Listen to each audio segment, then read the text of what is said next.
পারিনি। আজ থেকে আমরা এই দৃঢ় সংকল্প এবং প্রতিজ্ঞা নিয়ে যাব যে হয় নিজের ছেলেকে, নচেত নিজের ভাইপোকে, নচেত নিজের ভাগনাকে, না হলেও নিজের কোনো বন্ধুর ছেলেকে, নিজের প্রতিবেশীর ছেলেকে, নিজের মহল্লার ছেলেকে কিংবা উম্মতের যে কোনো সন্তানকে হাফিজে কোরআন বানানোর জন্য সাহায্য সহযোগিতা করবো ইনশাআল্লাহ। করবো ইনশাআল্লাহ। নারে তাকবীর, নারে তাকবীর, নারে তাকবীর। মাদ্রাসা তাকবিয়াতুল উলুম, মাদ্রাসা তাকবিয়াতুল উলুম। এখন পাগড়ি প্রদান করা হবে শেখ মোহাম্মদ সাহাজিব আলীকে। নারে তাকবীর, নারে তাকবীর। ভাই যারা দাঁড়িয়ে রয়েছেন ভিতরে ঢোকার অধিকাংশ অসুবিধা হচ্ছে মেহমানদের, আপনারা এগিয়ে চলেন। অনেক লোক সিঁড়িতে দাঁড়িয়ে রয়েছে, বিশ্বাস করেন এখানে চাপ হয়েছে, মানুষ পড়ে যাবে। আপনারা এগিয়ে যান, ওদিকে পিছনে অনেক ফাঁকা রয়েছে, ভাই এগিয়ে চলেন, এই রাস্তাটা ক্লিয়ার করেন। আপনারা না এগোলে হবে না। এরপরে পাগড়ি প্রদান করা হবে মহিদুল মোল্লা। মহিদুল মোল্লা, মহিদুল মোল্লাকে পাগড়ি প্রদান করা হবে। নারে তাকবীর, নারে তাকবীর। ভাই এগিয়ে চলেন, এগিয়ে চলেন, এগিয়ে চলেন। এরপরে পাগড়ি প্রদান করা হবে মোহাম্মদ রেহান ফিজাজকে। মোহাম্মদ রেহান ফিজাজকে। ভাই রাস্তাটা ক্লিয়ার করে, এখানে এখনো জাম রয়েছে, পিছনে এগিয়ে চলেন। দেখেন অনেক চেয়ার খালি রয়েছে, আলহামদুলিল্লাহ আপনারা পিছন থেকেও সবকিছু দেখতে পাবেন, কোনো অসুবিধা হবে না। একটু এগিয়ে চলেন, পুরো মজলিস ভরে গিয়েছে আলহামদুলিল্লাহ। সামান্য একটু জায়গা ফাঁকা রয়েছে, আপনারা যদি যান ইনশাআল্লাহ ভরে যাবে। আরো কিছু লোক এখানে থাকবে ইনশাআল্লাহ, অসুবিধা হবে না, কিন্তু সবাই দাঁড়িয়ে থাকলে ভিড় হলে অসুবিধা হবে। এরপরে পাগড়ি প্রদান করা হবে সরতাজ আলমকে। সরতাজ আলম, সরতাজ আলম। নারে তাকবীর, আল্লাহু আকবার, নারে তাকবীর, আল্লাহু আকবার। এরপরে পাগড়ি প্রদান করা হবে শেখ লোকমান। শেখ লোকমান।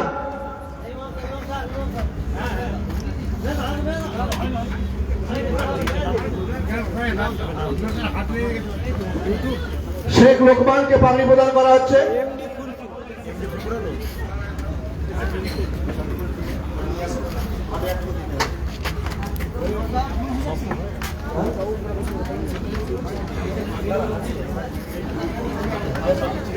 এরপরে পাগড়ি দেওয়া হবে শেখ নূর আলমকে। নুরুল আলম, নুরুল আলমের পিতা আব্বাজান এসেছে, উনি কোথায়?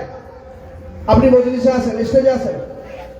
নুরুল আলমের আব্বাজান এসেছেন, আপনি আসেন স্টেজে। এটাই শেষ পাগড়ি, শেখ নুরুল আলম।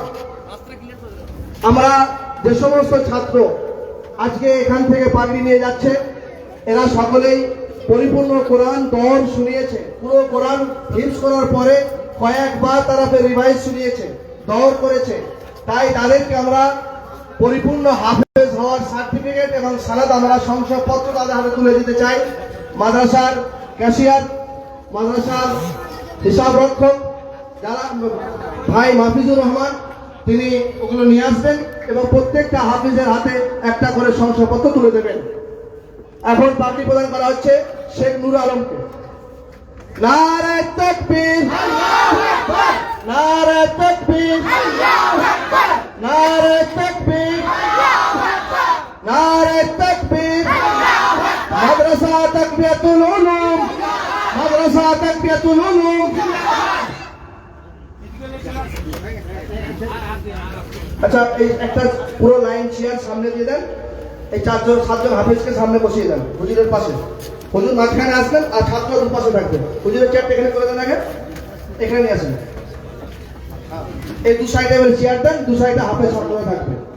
এদিকে চেয়ার দেন, হাফেজ ছাত্ররা এসো হুজুরের পাশে বসবে।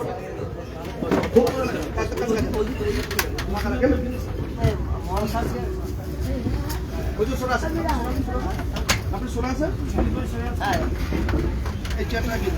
এই চেয়ারটা কি? এই তো আপনি সরেন।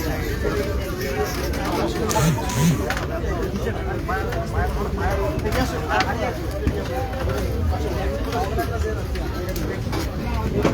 চেয়ার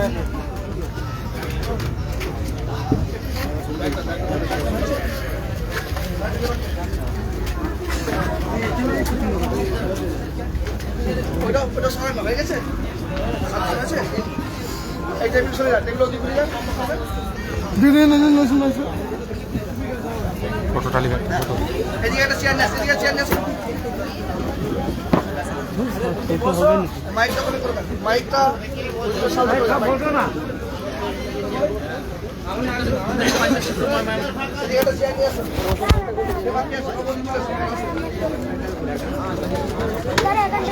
জামা বিচয়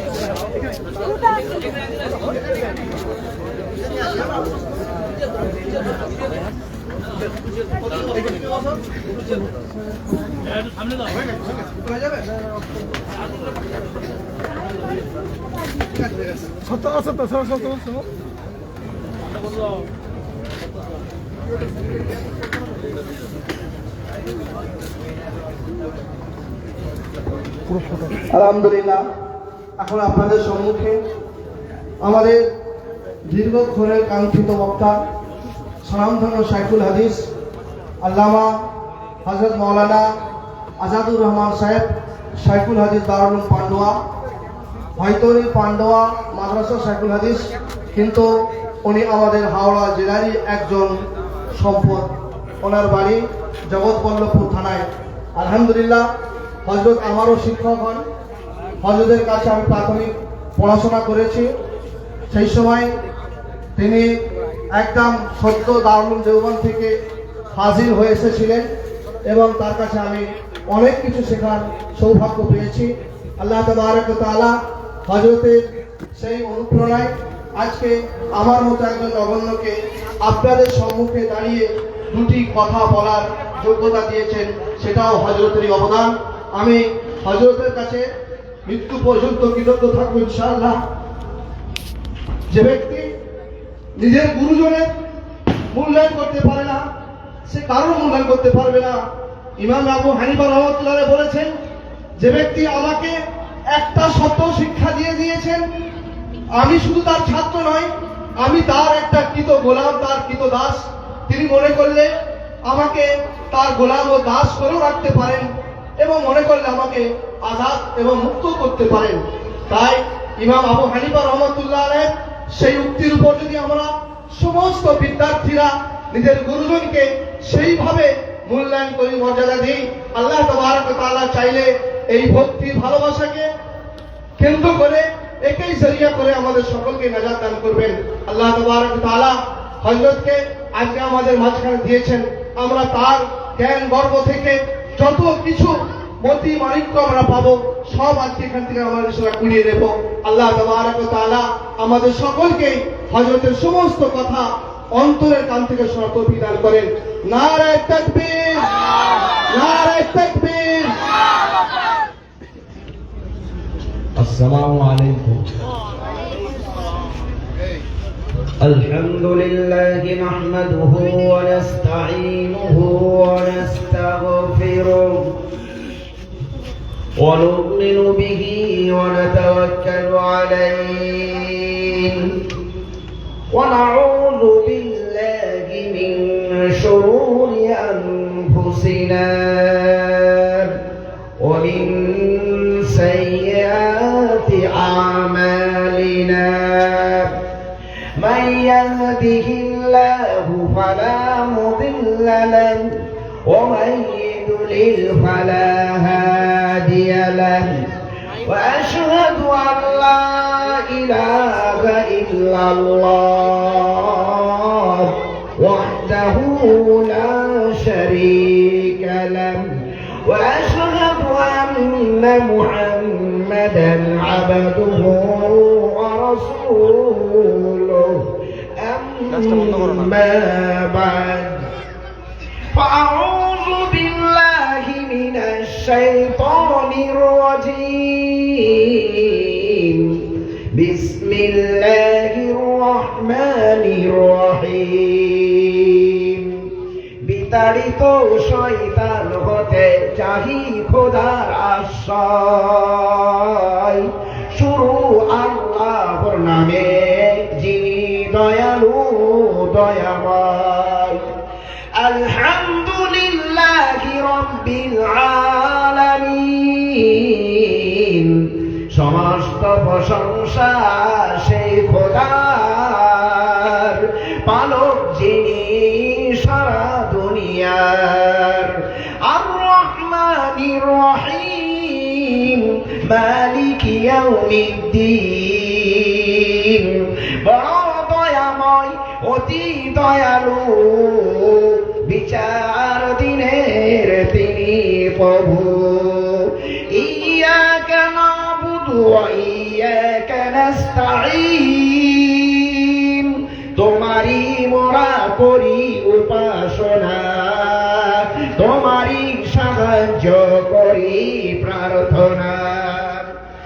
ইহদিনাস সিরাতাল মুস্তাকিম,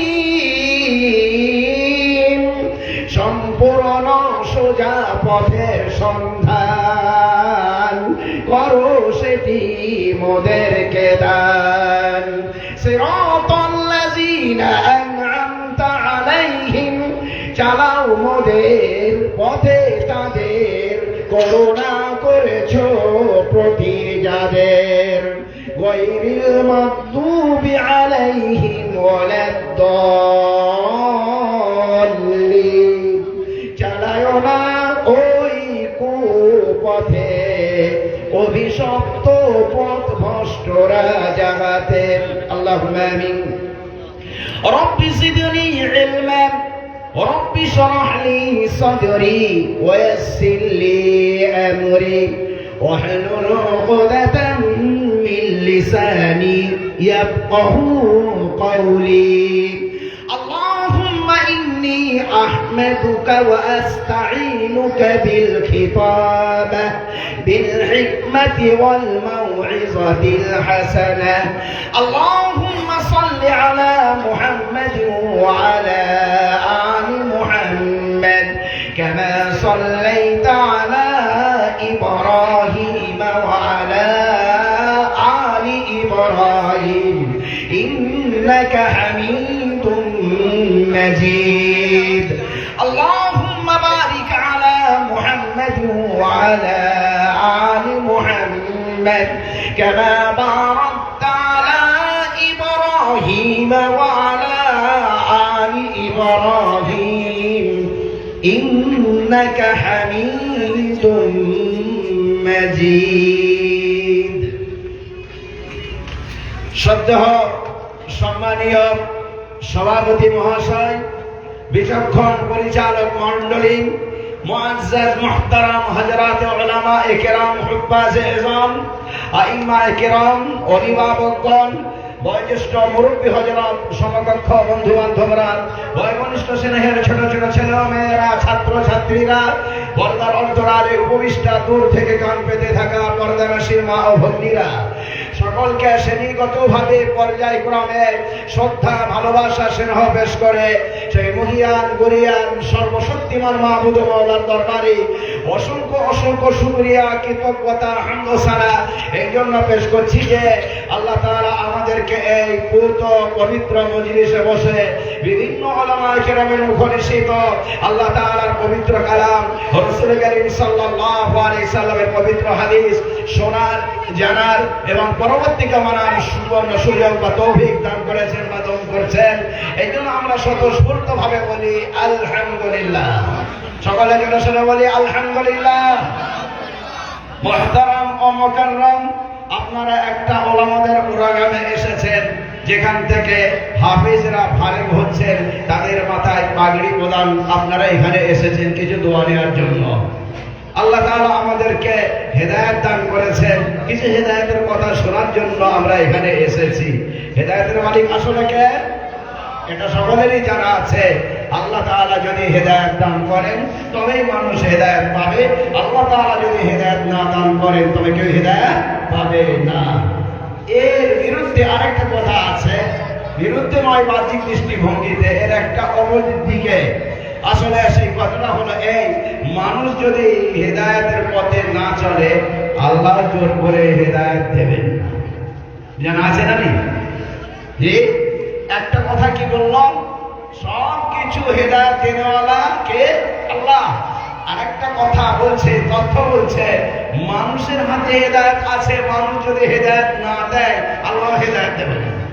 এবারে কি করবেন বলেন? যেন মনে হলো পরস্পর বিরোধী। তথ্য দুটোই আগে একটু দেখে নি, তারপরে জ্ঞানের যদি গভীরতা থাকে তো বিরোধিতা কেটে যাবে, ওটাকে আমরা এক জায়গাতে ফিট করতে পারবো। জ্ঞানের সংকীর্ণতা যদি থাকে তবে কিন্তু বুঝে আসবে না। এখানে নিশ্চয় জ্ঞানের জন্য আপনারা এসেছেন, কিছু জ্ঞান আছেই বলে তো তবে তো আমরা এখানে এসেছি।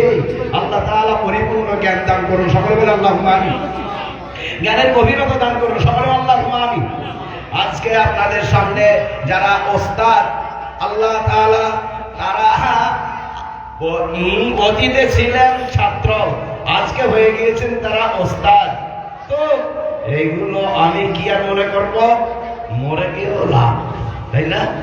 সদকায়ে জারিয়া, মুফতি ওয়াসিম সাহেব সদকায়ে জারিয়া, মরে গেলেও আমার কি লাভ হবে? আপনি হাফেজের আব্বা, আপনি মরে যাবেন, আপনার ছেলে হাফেজ সাহেব দোয়া করবে, মরে গিয়ে লাভ আছে না? জি, এইরকম মুফতি ওয়াসিম সাহেবের মতো একটা নয়, দুটো নয়, শত নয়, সারা পশ্চিমবঙ্গ ছাড়া সারা পৃথিবীতে কয়েক হাজার পিস আছে, আলহামদুলিল্লাহ। সদকায়ে জারিয়া এটা। আমি যদি কিছু না হই তো এদের ওসিলাতে পার হয়ে যাব, এই আশা রাখি। আল্লাহ তাআলা সকলকে পার করে দিন, বলুন আল্লাহ। দুখানা তত্ত্ব, একটা আল্লাহ তাআলা হেদায়েত দেওয়ালা, আর একটা মানুষ হেদায়েত দেওয়ালা। আল্লাহ তাআলা এক জায়গায় বলেন, ইন্নাকা লা তাহদি মান আহবাবতা ওয়ালাকিন্নাল্লাহ ইয়াহদি মান ইয়াশা। হে নবী, আপনি যাকে চাইবেন তাকে হেদায়েত দেবেন না, দিতে পারেন না। আমি আল্লাহ তাআলা বরং যাকে চাইবো তাকে হেদায়েত দান করব। পরিষ্কার ভাষায় বলে দেয়া হলো, নবী আপনি যাকে চাইবেন তাকে হেদায়েত দিতে পারেন না, আমি আল্লাহ তাআলা যাকে চাইবো তাকে হেদায়েত দান করব। জোরে বলেন, হেদায়েতটা তবে কার হাতে? জোরে বলেন, আল্লাহর হাতে। অমর একটা তত্ত্ব শুনুন, আল্লাহ তাআলা বলেন, ইন্নাল্লাহা লা ইউগাইয়িরু মা বিকাওমিন হাত্তা ইউগাইয়িরু মা বিআনফুসিহিম। মানুষ যদি পরিবর্তন না হয় আল্লাহ তাআলা তাকে পরিবর্তন করবেন না। আল্লাহ তাআলা ওই জাতির পরিবর্তন করেন না যে জাতি নিজের পরিবর্তন নিজে না করে। এবারে বলেন কি হবে? জ্ঞানের সংকীর্ণতা যদি থাকে মনে হবে এটা ঠিক ওটা ভুল, ওটা ঠিক এটা ভুল। জ্ঞানের গভীরতা যদি থাকে মনে হবে দুটো জায়গায় আসল জায়গাতেই ঠিকই আছে। কেমন করে? জিজ্ঞাসা করছি, রুজি রুটির মালিক কে? বলেন, আল্লাহ। আল্লাহ যদি খাবেন আপনি কাজে যাবেন কেন? প্রশ্ন আমার। খাবেন তো আল্লাহ, আমি কাজে যাবো কেন? তখন কি আপনি বলেন ওটা তকদিরের ব্যাপার আর এটা তদবিরের ব্যাপার। আল্লাহ খাবেন এর উপর আমার বিশ্বাস আছে, এটা ঈমানের চাহিদা। আর আমি কাজ করি এর উপরে আমার আমল আছে, এটা আমার কর্মগত ব্যাপার। একটা বিশ্বাস আর একটা কর্ম, একটা ঈমান আর একটা আমল। একটা হচ্ছে আল্লাহর দিক আর একটা হচ্ছে বান্দার দিক। কর্ম একটা, কাজ একটা। যে দিকটা আল্লাহর দিক আছে ওই দিকটার নাম হলো তাকদীর, যে দিকটা বান্দার দিক আছে ওই দিকটার নাম হলো তাদবীর। কি বললাম? একটা তাকদীর আর একটা নাম কি? তাদবীর। আমরা বলি তাকদীর ও তাদবীর। তবে কাজ একটাই, দুটো দিক আছে, একটা আল্লাহর দিক আর একটা বান্দার। তন্ত্র আল্লাহ হিদায়াত দেনেওয়ালা, তো এটা আল্লাহর দিকে আছে। ওই হেদায়েতের আর একটা দিক আছে বান্দার দিক, বান্দা হেদায়েত নেনেওয়ালা। এইবারে আসুন, একটা টাকা একটা লোক একজনকে দিচ্ছে, একটা দাতা আর একজন গ্রহীতা। টাকাটা দুটো দিক আছে, একটা অপরের দিক, ওর দিকে লক্ষ্য করে ওর নাম হলো দাতা, আর যে নিচ্ছে ওর দিকে লক্ষ্য করে ওর নাম কি হলো? গ্রহীতা। কিন্তু মুদ্রা শুধুমাত্র টাকাটা এটা হচ্ছে কি একটা, পয়সাটা একটা, দুটো দিক। ঠিক হেদায়েতেরও দুটো দিক আছে, একটা হলো কি আল্লাহর দিক, তার মানে আল্লাহ দেনেওয়ালা, আর হেদায়েত নেনেওয়ালা হলো বান্দা। যদি দাতা না দেয় তবে এই গ্রহীতার নেওয়া হবে না, আর গ্রহীতা যদি না দেয় তবে দাতার দেওয়াও হবে না। দাতার দেওয়া হবে না যদি গ্রহীতা না দেয়। তত্র দাতা আর গ্রহীতার মাঝখানে একটা বস্তু আছে, ওই বস্তু দুটো দিক আছে। তত্র যে হেদায়েত দেনেওয়ালা আল্লাহ, বান্দা হেদায়েত নেওয়ালা। আল্লাহ হেদায়েত দেবেন না, বান্দা যদি না নেয়, বান্দা যদি না নেয় আল্লাহ তাআলা হেদায়েত দেবেন না। তাফসীরের ভিতরে ওই রকমই কথা আমরা পাই। 12 নম্বর 2 আল্লাহ তাআলা বলেন, আযকুরুনি আযকুরকুম ওয়াশকুরুলি ওয়ালা তাকফুরুন। তোমরা আমাকে অনুসরণ করো, আমাকে স্মরণ করো, আমি তোমাদেরকে স্মরণ করব।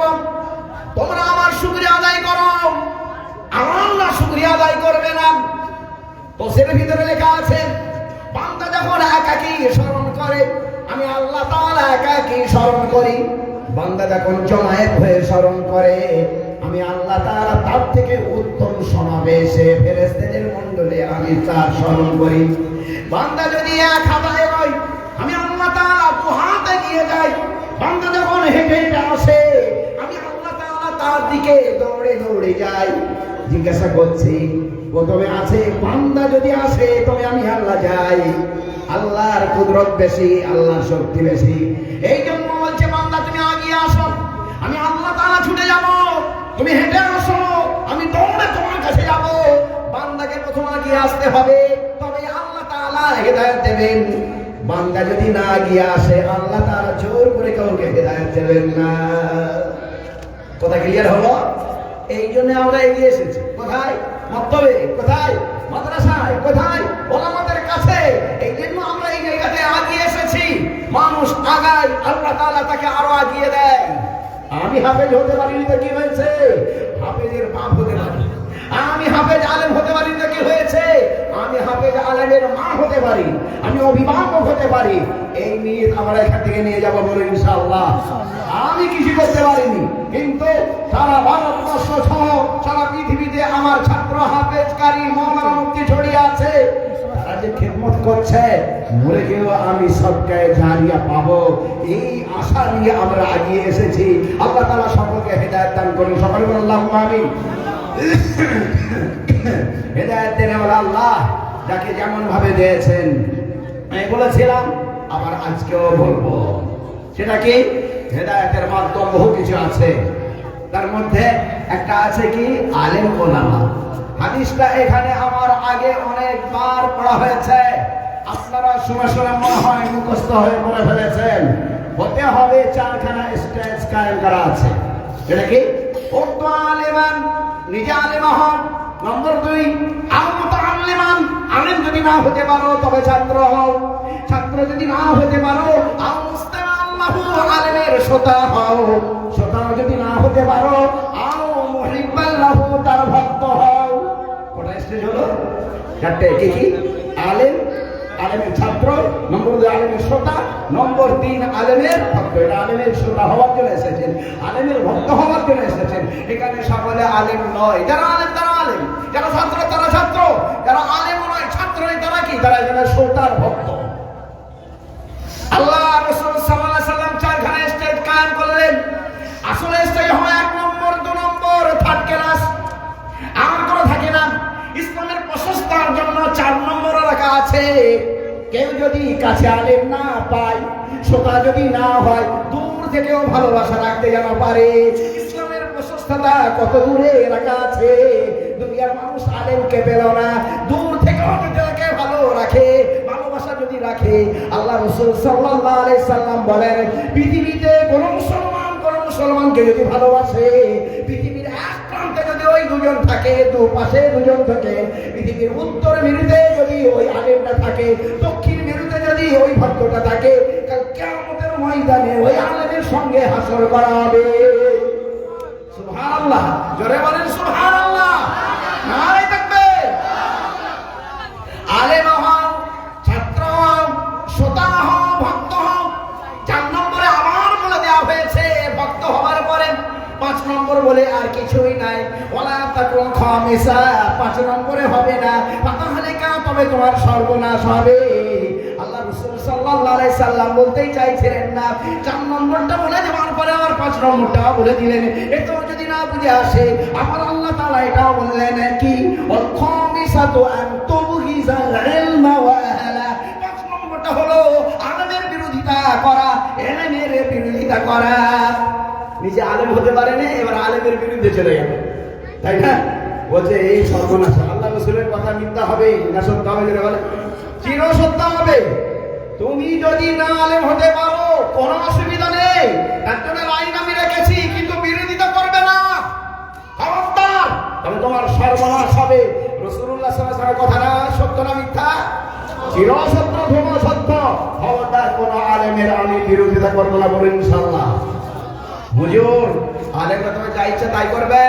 ভালো করে শুনুন, আলেমরা যা ইচ্ছা তাই করবে, আপনার কিছু বলার অধিকার নেই। আমরা আছি কিসের জন্য? আমাদেরকে বলুন, আমরা তাকে টাইট করব। আপনি সাধারণ মানুষ, আপনি এটা করতে পারেন না। আপনার মা গন্ডগোল করেছে, আপনি কিছু বলতে পারবেন না। আপনার খালাকে বলতে পারেন, সে তার বোনকে বলবে। কথা বুঝে আসলো? আপনার মা আপনাকে কিছু করেছে অন্যায়, আপনি আপনার ওই মায়ের প্রতিশোধ নিতে পারবেন না। আপনি যদি করতে পারেন, খালাকে বলুন, সে খালা তার বোনকে বোঝাবে। ওই রকমই কোনো আলেম যদি কিছু করে থাকে, আপনি শ্রদ্ধা চোখে দেখবেন, আপনি ওটাকে কিছু বলবেন না। তার জন্য আমরা আছি ঠিক করে দেবো, আপনি ওখানে কিছু করবেন না। কথাটা মনে রাখবেন। কোরআন শরীফে ওই পোকা লেগেছে, লাঠি মেরে ফেলে দেবেন? জিজ্ঞাসা করছি। কোরআন শরীফে ওই পোকা লেগেছে, আর পড়া যাচ্ছে না, ওকে কি ঝাঁটা দিয়ে ফেলে দেবেন? জিজ্ঞাসা করছি। ঝাঁটা মারবে না, লাথ মারবে না। কেন? এটা কোরআন, পড়া যাচ্ছে না, নাই পড়া যাক, তবু তাকে চুমু করতে হবে, তবু তাকে পরিষ্কার করতে হবে, যথাসম্ভব তাকে সম্মান করতে হবে। কোন আলেম যদি ভুল পথে চলে, তার দৃষ্টান্ত হলো ওই পোকা লাগা কোরআন শরীফ। কোন আলেম যদি অন্যায় করে, তার উদাহরণ কেমন বললাম? ওই পোকা লাগা কোরআন শরীফ। তাকে ঝাঁটা লাগানো যায় না, লাথ মারা যায় না, তাকে পরিষ্কার করা যায়, চুম খাওয়া যায়, মাথায় তুলে রাখা যায়, পড়া যায় না, ব্যাস এতটুকু। তদ্র কোন আলেম যদি ভুল পথে চলে, তবে ওটাকে অনুসরণ করা যাবে না, ওকে সংশোধনের জন্য আল্লাহর কাছে কাঁদুন, অন্য আলেমকে বলুন, এর বেশি নয়। কথা বুঝে আসলো? দৃষ্টান্ত দিয়ে বললাম। দৃষ্টান্ত দিয়ে আল্লাহ বলেছেন, দৃষ্টান্ত দিয়ে বোঝাও, দৃষ্টান্ত দিয়ে মানুষকে বোঝাও। আল্লাহ তাআলা বিভিন্ন জায়গায় বলেছেন, ওয়াজরিব লাহুম মাসালান, মানুষকে উদাহরণ দিয়ে বোঝাও। ওয়ালাকাদ দারাবনা লিন-নাসি ফি হাযাল কুরআনি মিন কুল্লি মাসাল। আমি আল্লাহ তাআলা এই কোরআনে মানুষকে বোঝানোর জন্য প্রত্যেকটা উদাহরণ দিয়েছি। উদউ ইলা রাব্বিকা, উদউ ইলা সাবিলি রাব্বিকা বিল হিকমাহ, তোমার প্রভুর পথে আহ্বান জানাও, বিজ্ঞান দিয়ে, যুক্তি দিয়ে, উক্তি দিয়ে তোমার প্রভুর পথে আহ্বান জানাবে, উদাহরণ দিয়ে মানুষকে বোঝাবে। এই জন্যই উদাহরণ দেওয়া হয়। উদাহরণ একটা দেব, আলেম নয়, আলেমের বাচ্চা। অনেকবার দিয়েছি, আরেকবার দিয়েছি। আলেম নয়, আলেমের বাচ্চা গিয়েছে নদীর কিনারায় আসরের পরে বেড়াতে। জেলে জাল ফেলছিল, তার জালে দুটো মাছ ফেসেছে। ওদিকে দুটো তালেবে কি যেন বকর বকর করছে। জেলে ধরেছে, তোরা কারারে? বলছে আমরা অমুক মাদ্রাসার তালেবে বিকেল বেলায় এখানে একটু মাথা ফিরি করার জন্য এসেছি নদীর কিনারায়, মগরিবের আগে ছুটতে হবে। জেলে বলছে তোমরা যে চিৎকার করছো, তোমরা মাপাকেই করছো, তোমাদের মাথা গরম হয়ে যাবে। বলে মাথা গরম নয়, আমরা একটা মাসআলা নিয়ে আলোচনা করছিলাম। বলে মাসআলা আবার কি? বলে আমাদের মুফতি সাহেব বলেছেন, আব্বা মারা গেলে যদি পুত্র সন্তান হয় তাকে দেওয়া হবে 2 অংশ, আর যদি কন্যা সন্তান হয় তাকে দেওয়া হবে 1 অংশ। জেলে বললে এটা আমার জানা ছিল না, জানলাম। পুত্র সন্তানকে দেওয়া হবে 2 অংশ, আর কন্যা সন্তানকে দেওয়া হবে 1 অংশ। তর্ক কিসের হলো? তর্ক এই জায়গায় নয়, তর্ক অন্য জায়গায়। বলে কোন জায়গায়? বলে আমার বন্ধু বলছে পুত্র সন্তান হলে 2 অংশ, কন্যা সন্তান হলে 1 অংশ, আর যদি হিজড়া সন্তান হয় তাকে দেওয়া হবে কত অংশ? বলে হিজড়ে কত অংশ বের করলে? বলে বের করতে পারেনি, তর্ক হলো। তর্কটাই শুনি। বলে এ বলছে হিজড়েরা শাড়ি পরে, এই জন্য মেয়ে ছেলে, এই জন্য ওদেরকে 1 অংশ দিতে হবে।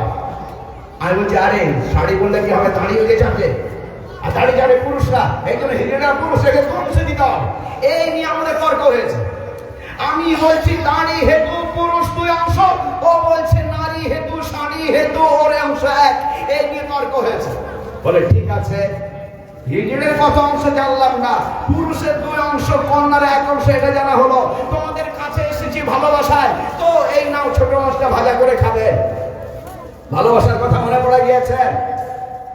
রাজা তো ভালোবাসে, রাজ দরবারে গিয়েছে। রাজ দরবারে যাবার পরে রাজা বলছে কি ব্যাপার? বলে সন্ধ্যা হয়ে গেছে হুজুর, বাজারে গেলে টাটকা মাছ বিক্রি হয়ে যেত, আপনার ভালোবাসায় এসেছে হুজুর। বলে ঠিক আছে রাখো মাছটা। মাছের দাম ছিল 100, দিয়েছে 500। ওখানে কিছু লোক হিংসুটে থাকে, রানীকে গিয়ে বোঝাচ্ছে। রাজা বললে বুঝবে না। রানীকে গিয়ে বলছে রাজা মহাশয়ের মাথা গিয়েছে, 100 টাকার মাছকে 500 টাকায় কেনে ভালোবাসার লোভে। রানী বলছে আসুন না ঠাকুর, বোঝাতে হয় কেমন, বোঝাবো। রানী মুখটাকে বাঁকিয়ে চুপ করে বসে আছে, আর রাজা রাত্রিবেলা এবারে দরবার উঠিয়ে যাচ্ছে, আসো টাটকা মাছ। রানী বলছে নেব না। কেন নেবে না? ওটা আর বলেনি 500 টাকায় কিনেছ, কেন নেবে না বলো? বলে এই রাত্রিবেলা কি বাজবে, কে ধবে, কে বাজবে, আমি পারবো না। রাজা বলছে হবে নাকি? বলে হবে, আমার কি ফেরত দিতে হবে? বলে কি বলে ফেরত দেবে? বলে আমরা নারী, আমরা সব পারি, আমাদের 18টা কলা আছে, 1 কলাই পার করে দেবো। ছেলে পালিয়ে যাবো, কে ডাকো? কে আছে ছেলেকে ডাকো তো, ছেলেকে ডাক। আর রাজা জিজ্ঞাসা করছে রানী কি বলে ফেরত দেবে? তারপর রানী বলছে আমরা জিজ্ঞাসা করব এই মাছটা সম্পর্কে, মাছলি হ্যাঁ ইয়া মাছলা হ্যাঁ, বলো। জিজ্ঞাসা করব নারী না পুরুষ। যদি বলে ये मछली है, আমরা বলবো আমাদের मछली দরকার নেই, বলকে मछला चाहिए। मछला তো আনতে পারবে না, তবে এটা ফেরত নিয়ে যায়। যদি বলে ये मछला है, আমরা বলবো আমাদের मछली चाहिए, मछला দরকার নেই, তো मछला ফেরত নিয়ে যা। ওইটা আন যেটা দরকার, সেটা আনতে পারবে না, এটা ফেরত নিয়ে। চুপচাপ বসে আছে। এবারে রাজার সামনে জেলে গিয়েছে। আসসালামু আলাইকুম হুজুর, কি খবর? বলে তোমার মাছ নিয়ে নিয়েছি। বলে হ্যাঁ। 500 টাকা দিয়ে দিয়েছে। বলে হ্যাঁ। কিন্তু আমার রানীর অন্তরে একটা প্রশ্ন জেগেছে, সেটা হলো এই মাছটা স্ত্রীলিঙ্গ না পুরুষলিঙ্গ? ম্যাছলিরা ম্যাছলা। একটু আগেই জেলে শুনেছে কি পুরুষের অংশ 2 আর নারীর অংশ 1, আর হিজড়ের কত ওটা জানা নেই। যেটা জানা নেই ওটাই করে জেলে দেবে। জেলে তখন বলে হুজুর বেয়াদবি ক্ষমা করবেন, ये मछली भी नहीं, ये मछला भी नहीं, बल्कि ये हिजड़ा है। মাছটা মাছলিও নয়, মাছলাও নয়, বরং এটা হিজড়া। রাজা তখন বলে রানী মাছলি বললে বলতে তুমি মাছলি দরকার নেই, মাছলা বললে তুমি বলতে মাছলা দরকার নেই, এ তো বলছে হিজড়া হ্যাঁ। এবারে কি বলবি বল? সব তো ফাঁস হয়ে গিয়েছে। এবারে আর কোন একটা যুক্তি এনেছিল, দ্বিতীয় যুক্তি আর আনতে পারছে না, এই জন্য চুপ করে গিয়েছে। রাজা বলছে কিছু তাড়াতাড়ি বলো। জেলে উসপুস করছে। জেলে বলছে হুজুর কবে আসি? একটুখানি দাঁড়াও। রানী রে কিছু বলবে কিনা বল। রানী বলে কিছু আর বলার নেই, ও তো বলছে হিজড়া, আর কিছু বলতে পারবো না। হিজড়া এটা তো আর ফেরত দিতে পারবো না। রাজা তখন বলে ও জেলে শোনো, প্রথমে যেটা দিয়েছিলাম 500 টাকা, ওটা মাসের মূল্য দিয়েছিলাম। এখন তোমার জ্ঞান দেখে মনে হয় তোমার জ্ঞানের জন্য আরো 500 টাকাই যাও, নিয়ে যাও। হিতে বিপরীত হয়ে গেল। ঘটনা হোক রটনা হোক, অতিরঞ্জিত হোক, সত্য না মিথ্যা, এটা আমি জানছি না। এ তর্কে আমার কোনো নয়, আমার জিজ্ঞাসা। একটা জেলের কাছে গিয়ে, তাও আবার সেই জেলেটা মূর্খ, একটা আলেম নয়, আলেমের বাচ্চার কাছে, সময়টা জীবন নয়, মাত্র 5 মিনিট। এর জন্য একটা মশলা জেনেছিল পুরুষের 2 অংশ, নারীর 1 অংশ। হিজড়াকে এই অংশটা জানা নাই, যেটা জানা নাই ওটা দিয়ে রাজ দরবারে খেলা দেখায়। বন্ধু আমার, দোস্ত আমার, দুনিয়াতেও তবে ফায়দা আছে, আখিরাতেও ফায়দা আছে। দুনিয়ার উল্টো পিঠে থাকবে, একটা আলেমকে ভালোবাসবে, কিয়ামতের ময়দানে তাকে, হাসরের ময়দানে তাকে তারই সঙ্গে জান্নাত দেয়া হবে। জোরে বলেন সুবহানাল্লাহ। বন্ধু আমার, দোস্ত আমার, হেদায়েত দেওয়ার আল্লাহ। আল্লাহ যাকে চাইবে তাকে হেদায়েত দেবেন।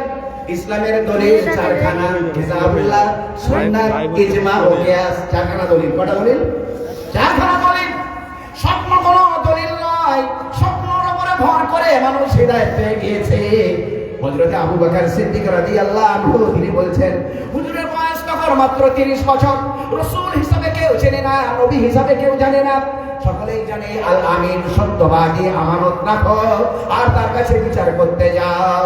এই রকম অবস্থায় আমি সিরিয়ায় গিয়েছি। সিরিয়ায় গিয়ে আমি ঘুমিয়ে গিয়েছি। ওই জায়গায় গিয়ে আমি স্বপ্ন দেখলাম কি একখানা আলো কাবা শরীফের মধ্যে আসলো, এরপরে আমার বাড়িতে প্রবেশ করলো, এরপরে অন্যান্য বাড়িতে প্রবেশ করেছে। ঘুমখানা ভেঙে গিয়েছে। স্বপ্নের ব্যাখ্যা হয় জানার জন্য ছুটে গেলাম। একজন পাদ্রী পুরোহিত ইহুদি, সে তখন তাওরাতের ভিতরে ওটাই পড়েছিল। ওই তাওরাতের ভিতরে ওই স্বপ্নের কথা লেখা ছিল। একটু আগেই সে পড়েছে। আমি গিয়ে টোকা দিলাম, পাদ্রী ভাই বাকি আছেন? বলে হ্যাঁ আছি। বেরিয়ে আসলাম। কে এসেছ? মক্কার একজন এসেছি। কি খবর? আমি একটা স্বপ্ন দেখেছি। স্বপ্নের কি আপনি ব্যাখ্যা বলতে পারবেন? বলে বলুন কি স্বপ্ন? দেখলাম কাবা শরীফে আলো আমার বাড়িতে, এরপরে অন্যান্য বাড়িতে ঢুকেছে। পাদ্রী মশাই বলছেন এই স্বপ্নের ব্যাখ্যা আমি বলতে পারবো, কিন্তু আপনাকে 10 বছর কসম খেয়ে বলতে হবে, কাউকে আপনি বলবেন না। 10 বছর বলতে পারবেন না? কসম খান আগে। আবু বকর বললেন আমি কসম খেলাম আগামী 10 বছর কাউকে বলবো না। বলুন কি খবর? পাদ্রী মশাই বললেন আপনাদের গ্রামে একজন মুহাম্মদ বলে কেউ জন্মগ্রহণ করেছেন? আমি বললাম হ্যাঁ। আব্বার নাম কি আব্দুল্লাহ? আমি বললাম হ্যাঁ। মায়ের নাম কি আমিনা? বললেন হ্যাঁ। বয়স কি প্রায় 30? আমি বললাম হ্যাঁ। পাদ্রী মশাই জিজ্ঞাসা করলেন আপনার নাম কি আবু বকর? আমি বললাম হ্যাঁ। সবই তো আপনি সঠিক বলে দিচ্ছেন, এর মানেটা কি? পাদ্রী মশাই বললেন অন্য কিছুই নয়, ভালো করে শুনুন, এই আলোটা অন্য কিছুই নয়, এই আলোটা হচ্ছে হযরত মুহাম্মদ সাল্লাল্লাহু আলাইহি সাল্লামের ইসলামের ঈমানের আলো। সুবহানাল্লাহ বলবেন না? কাবা শরীফে এসেছে এর মানে হলো মক্কায় তিনি এসে গিয়েছেন, আপনার বাড়িতে প্রবেশ করছে এর মানে হলো আপনি সর্বপ্রথম তার ইসলাম খানা কবুল করবেন। অন্যান্য বাড়িতে প্রবেশ করছে মানে হলো গোটা আরব ভূখণ্ডে ইসলামের আলোয় আলোকিত হয়ে যাবে। যেখানকার স্বপ্ন সেখানে রেখে দিয়ে চলে যায়। বুঝলেন এসব বলছেন কেমন করে? একটু আগেই তাওরাত পড়ছিলাম। তাওরাতের ভিতরে লেখা আছে যিনি হবেন শেষ নবী, তার আব্বার নাম হবে আব্দুল্লাহ, মায়ের নাম হবে আমিনা, নাম তার মুহাম্মদ, আর খলিফার নাম হবে আবু বকর। তিনি সর্বপ্রথম ইসলাম কবুল করবেন। তিনি স্বপ্ন দেখবেন একখানা আলো কাবা শরীফে, তার বাড়িতে অন্যান্য বাড়িতে একজন পাদ্রী মশাই তার ব্যাখ্যা করবেন। ও আবু বকর শুনে রাখুন, আপনি হলেন সেই আবু বকর। আমি হতভাগা সেই পাদ্রী। আগামী 10 বছর পরে আমিও যদি জীবিত থাকি তার ইসলামকে গ্রহণ করে নেব। যেখানকার স্বপ্ন সেখানে রেখে দিয়ে চলে যান। আবু বকর চলে এসেছেন মক্কায়, অপেক্ষা করছেন 1 বছর 2 বছর 10 বছর পরে রাসূলুল্লাহ সাল্লাল্লাহু আলাইহি ওয়াসাল্লাম ঘোষণা দেবেন, আইয়ুহান নাস, হে মানব জাতি, কুলু লা ইলাহা ইল্লাল্লাহ তুফলিহুন। মানব জাতি তোমরা পড়ে নাও আল্লাহ ব্যতীত কোনো উপাস্য নমস্য পূজ্য আর তো কেউ নাই। আর মুহাম্মদুর রাসূলুল্লাহ সাল্লাল্লাহু আলাইহি সাল্লাম, আমি হলাম মুহাম্মদ সাল্লাল্লাহু আলাইহি সাল্লাম আল্লাহর রাসূল। আবু জেহেল গালাগালি করলো, আবু লাহাব গালাগালি করলো, আবু বকর সিদ্দিক রাদিয়াল্লাহু আনহু তিনি এসেছেন, বলছেন হুজুর একটা মুজিজা করে দেখাতে হবে, একটা আশ্চর্য কিছু করে দেখাতে হবে, একটা অলৌকিক করে দেখাতে হবে, একটা মিরাকেল কিছু করে দেখাতে হবে। আবু বকর বললেন আগামীতে দেখানো হবে, ভবিষ্যতেও দেখানো হবে, অতীতে তো একটা দেখানো হয়ে গিয়েছে। অতীতে দেখানো হয়েছে কবে? আপনি কি করে দেখিয়েছেন? রাসূলুল্লাহ সাল্লাল্লাহু আলাইহি সাল্লাম বললেন সিরিয়ায় গিয়েছিলে তুমি বাণিজ্য ক্ষেত্রে, স্বপ্ন দেখেছিলে, আর একজন পাদ্রী মশাই ব্যাখ্যা করেছিলেন। অর্ধেকটা বলাই হলো, বাকিটা বলে দিন। হুজুর সাল্লাল্লাহু আলাইহি সাল্লাম বললেন তুমি দেখলে একটা আলো কাবা শরীফে, তোমার বাড়িতে অন্যান্য বাড়িতে। পাদ্রী মশাই বলেছিলেন কসম খাও কাউকে বলবে না। তারপরে উনি বলেছিলেন এই আলোটা অন্য কেউ নয়, এই আলোটা হলো হযরতে মুহাম্মদ সাল্লাল্লাহু আলাইহি সাল্লামের ইসলামের ঈমানের আলো। সঙ্গে সঙ্গে আবু বকর সিদ্দিক রাদিয়াল্লাহু আনহু হুজুর সাল্লাল্লাহু আলাইহি সাল্লামকে জড়িয়ে ধরেছেন।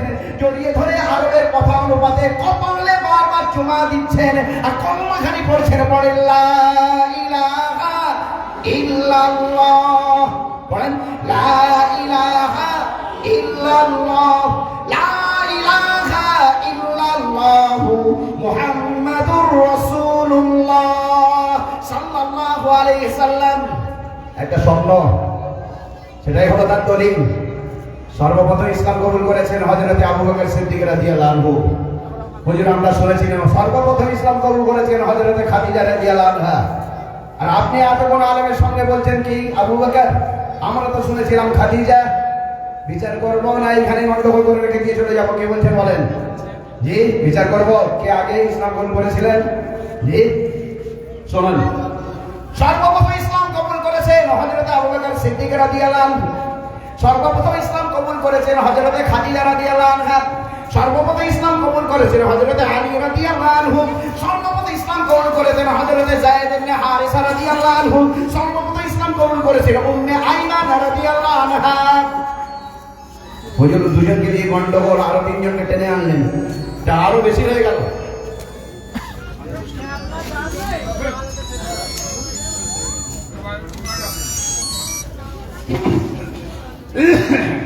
বিচার করবো না এখানে জড়িয়ে রেখে দিয়ে চলে যাবো বলেন আগে? জি, দুজনকে নিয়ে গন্ডগোল হচ্ছিল, আরো তিনজনকে টেনে আনলেন যে। বিচার শোনেন, স্বাধীন পুরুষের মধ্যে সর্বপ্রথম ইসলাম কবুল করেছেন যিনি, উনি হলেন হযরত আবু বকর সিদ্দিক রাদিয়াল্লাহু আনহু। স্বাধীন নারীদের মধ্যে সর্বপ্রথম ইসলাম কবুল করেছেন যিনি, উনি হলেন হযরত খাদিজা রাদিয়াল্লাহু আনহা। বালকদের মধ্যে সর্বপ্রথম ইসলাম কবুল করেছেন যিনি, উনি হলেন হযরত আলী রাদিয়াল্লাহু আনহু। দাস পুরুষদের মধ্যে সর্বপ্রথম ইসলাম কবুল করেছেন যিনি, উনি হলেন হযরত যায়েদ ইবনে হারিসা রাদিয়াল্লাহু আনহু। আর দাসী পুরুষ নারীদের মধ্যে সর্বপ্রথম যিনি ইসলাম কবুল করেছেন উনি হলেন হযরত আইমান রাদিয়াল্লাহু আনহা। পাঁচখানা দিক আছে, একটা দিক হলো নারী, আর একটা হলো পুরুষ, আরেকটা হলো বাচ্চা, আরেকটা হলো স্বাধীন, আরেকটা হলো দাস। পাঁচখানা দিক দিয়ে পাঁচজন ইসলাম কবুল করেছেন। এত তথ্য, অনেক তথ্য আছে, এসব তথ্য দিয়ে কি হয় জানা যায় আসল ব্যাপারটা কি, জানা যায় আসলে কে ইসলাম কবুল করেছে। এটা নানা রকম তথ্য দিয়ে জানা যায়। ওমর রাদিয়াল্লাহু আনহু ইসলাম গ্রহণ আপনারা জানেন, লম্বা চওড়া ইতিহাস। আমি লম্বা চওড়া ইতিহাসের কথা বলবো না, ছোট্ট একটা হাদিস বুখারী শরীফের নেয়। বুখারী শরীফে যাবেন, ফেহরিস্ত খুলবেন, সূচিপত্র, ওখানে দেখবেন বাবু ইসলামে ওমর রাদিয়াল্লাহু আনহু, হযরত ওমর রাদিয়াল্লাহু আনহুর ইসলাম গ্রহণের সংবাদ। ওখানে কি লেখা আছে? ওমর রাদিয়াল্লাহু আনহু হলেন সেই ব্যক্তি যিনি হলেন মুলহাম ব্যক্তি। মুলহাম ব্যক্তি মানে হলো এই আল্লাহ তাআলা অন্তরে হকটাকে জারি করে দিতেন, ফলত তিনি সত্য কথাটা বলতেন।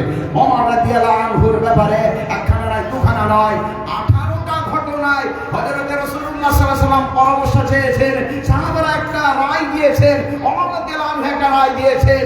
হুজুর সাল্লাল্লাহু আলাইহি ওয়াসাল্লাম ওমর রাদিয়াল্লাহু আনহুর রায়কে গ্রহণ করেননি। আল্লাহ তাআলা আয়াত অবতীর্ণ করেছেন ওমর রাদিয়াল্লাহু আনহুর পক্ষে। বলুন সুবহানাল্লাহ। ওখানে একটা ঘটনা বললাম, 18টা আয়াত অবতীর্ণ হয়েছে ওমর রাদিয়াল্লাহু আনহুর পক্ষে। অবশেষে, পরিশেষে, সর্বশেষে রাসূলুল্লাহ সাল্লাল্লাহু আলাইহি ওয়াসাল্লাম বলেই দিলেন, লাউ কানা বাদি নাবিয়্যুন লাকানা ওমর। আমার পরে যদি কোন নবী হতেন ওমর রাদিয়াল্লাহু আনহু নবী হতেন। মুলহাম ব্যক্তি, আল্লাহর পক্ষ থেকে তাদের অন্তরে খবর দিয়ে দেয়া। ইসলামের আগে ছিলেন উনি কি পৌত্তলিক,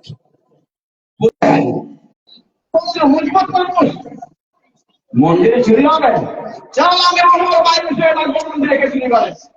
ওমর রাদিয়াল্লাহু আনহু মন্দিরের দালানে শুয়ে থাকলেন, কেউ আর মন্দিরে চুরি করতে আসতো না।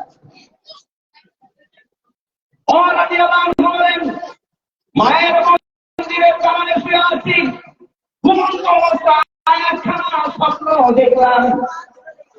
একটা লোক একটা বাছুর আনলাম, বাছুরটাকে জবাই করলাম, লোক সব গোল হয়ে দাঁড়িয়ে আছে। মোটা বাছুরের ভেতর থেকে একটা আওয়াজ বেরিয়ে আসলো। আওয়াজখানা শুনে সকলে এবারে ছোট দিয়েছে। আওয়াজখানা শুনে সকলেই তখন ছোট দিয়েছে। আমি কিন্তু ছুটি নাই, আমি ওই জায়গায় দাঁড়িয়ে রাখলাম, বললাম এই মোটা বাছুর জমাই করা বাছুর এর পেট থেকে কেমন করে আওয়াজ বের হয়? আওয়াজটা কি বুখারী শরীফের এক গাজার গল্প নয়? ইয়া জালি আমরুন নাযীর রাজুলুন ফাসীহ ইয়াকুলু লা ইলাহা ইল্লাল্লাহ। হে বনি দাতা, শোনো মুক্তির কথা। বলছেন একজন কষ্টভাষী, কথাটা হলো আল্লাহ ব্যতীত কোনো উপাস্য নাই। বলুন, মরা বাছুরের পেট থেকে যদি আওয়াজ হয় লোক কি মনে করবে? জ্যান্ত দিন বলতে গিয়েছে, তাই না? শুনবে কিনা? সব যেটা ছুট মেরেছে। ও রাদিয়াল্লাহু আনহু বলছেন, আমি ছুট মারি, আমি তদন্ত করার জন্য একাই দাঁড়িয়ে রয়েছি। আমি আবার শুনতে পেলাম কি ওই আওয়াজ, ইয়া জালি, হে বলি দাতা আমরুন নাযীর, সমুক্তির কথা। রাজুলুন ফাসীহ ইয়াকুল, বলছেন একজন কষ্টভাষী, লা ইলাহা ইল্লাল্লাহ, আল্লাহ ব্যতীত কোনো উপাস্য নাই।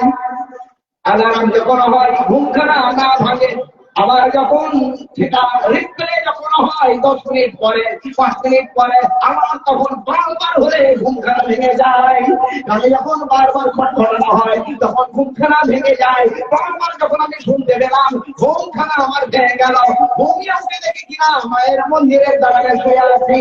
তখনই আমার হয়ে গিয়েছে আরো ভূখণ্ডে আমার কোনো জিনিস ছেলে হবে না, বেদাত হবে না, মূর্তি পূজা হবে না, এক আল্লাহ তাআলার ইবাদত হবে।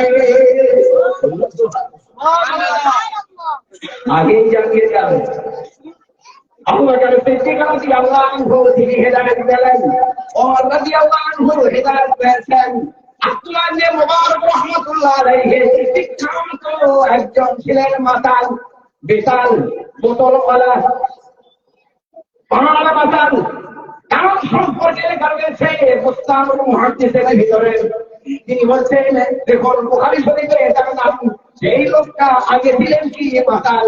আসো মাতাল, সামনে আসো, বেতাল সামনে আসো, বোতলওয়ালার সামনে আসো, পরিবর্তন খারাপ হয়ে যাও, পরিবর্তন খারাপ নিয়ে আসো। তুমি যদি পরিবর্তন আনো, আল্লাহ তাআলা হিদায়াত দেওয়ালা। মক্তব হোক, মাদ্রাসা হোক, জলসা হোক, যাই হোক না কেন, এগুলো হলো কি ভালো লোকের সংস্পর্শ সান্নিধ্য গ্রহণ করা। এর দ্বারা ইচ্ছা পরিবর্তন খারাপ হয়ে যায়। আব্দুল্লাহ ইবনে মুবারক রাহমাতুল্লাহ আলাইহি তিনি ছিলেন বিখ্যাত ওলি, বিখ্যাত মুফতি, বিখ্যাত মুহাদ্দিস। সবাই বুখারী শরীফে তার নামখানা এসেছে। মুস্তানুল মুহাদ্দিসের তার পূর্বের ইতিহাস লেখা আছে, উনি ছিলেন পাহাড় মাতাল। বন্ধুদেরকে নাম দেওয়া হয়েছে আজকে চাঁদনি মাস, সারা রাত চাঁদনি হবে, চাঁদের আলো থাকবে, সব সোনা থাকবে, দক্ষিণে হাওয়া থাকবে। আপেলের বাগান আমার নিজস্ব, আপেল গুলো ফেলে গিয়েছে, ভেঙে গিয়েছে, লাল লাল হয়ে গিয়েছে, ভেঙে ঝুলছে। নর্তকী গায়িকাদের ডাক দেওয়া হয়েছে, তারা নাচবে গাইবে, আর পুরাতন মাল আছে, আমরা একটু একটু করে চাঁদব। আসো বন্ধুরা এসে গিয়েছে, নর্তকী গাইছে, বন্ধুরা একটু রুকের গিয়ে থাকছে, পরের বাগান ধীরে যেতে হবে। আর আমি আমার বাগান, এই জন্য আমার বিনা বেরেকে টানছি। এটা লোডিং, ফুল লোডিং, আমার লোডিং, কেউ পড়ে গেলাম। কেউ সময় যখন পড়ে গিয়েছি, বন্ধুরা বলছে নর্তকী চলো তোমাদের বাড়িতে পৌঁছে দিই, আমরাও চলে যাই, কখনই চলে আসি, ধরা পড়বো। চলে গেল ঘুমন্ত অবস্থায় আমি স্বপ্ন দেখলাম একখানা পাখি আসলো, আমার গাছের ডালে বসলাম, আমার দিকে লক্ষ্য করে কোরআন শরীফের একখানা আয়াত পেশ করলাম, আলাম ইয়ানি লিল্লাযীনা আমানু আন তাকফা কুলুবুহুম লিযিকরিল্লাহ। ও ঈমানদার ব্যক্তি, আল্লাহর জিকিরের জন্য তোমার নরম অন্তরটা কি হবে না? তোমার অন্তরটা কি আল্লাহর জিকিরের জন্য নরম এখনো হবে না? মুমিনদের জন্য, আল্লাহর ইবাদত করার জন্য অন্তর নরম হওয়ার কি এখনো সময় হয়নি? আর কি মুমিন আল্লাহর ইবাদত করার জন্য তোমার অন্তর নরম হবার কি এখন সময় হয়নি? স্বপ্নের কথা বলে নেই, রোজ যখন এসে তাদের কাপড় মেরেছে ঘুম হয়ে গিয়েছে, স্বপ্নের কথা বলে নেই, নর্তকী নেই, গায়িকা নেই, বন্ধু নেই, একটা না একটা পড়ে আছে, ওটা মোবাইলে জানি, একটা না একটা মোবাইলে ধরেছি, টুম করে আওয়াজ দেওয়ার চেষ্টা করলাম, বাজলো না, দ্বিতীয়বার চেষ্টা করলাম, ঠিকঠাক করলাম, বাজলো না, তৃতীয়বার আবার ঠিকঠাক করলাম, বাজলো না, যায় যে আওয়াজ এসে গেল। যাই আওয়াজ কি? ওটাই যেটা আমি স্বপ্নে করেছিলাম। ألم يأن للذين آمنوا أن تخشع قلوبهم لذكر الله আল্লাহর যিকরের জন্য মুমিনদের অন্তর নরম হবার কি এখনো সময় হলো না? স্বপ্নের কথা মনে পড়ে গিয়েছে, গায়ে আওয়াজও শুনছি, তখনই আমার শরীরে কাঁপুনি এসে গেল। আমি তখন একটা রাকে ভেঙে ফেলেছিলাম।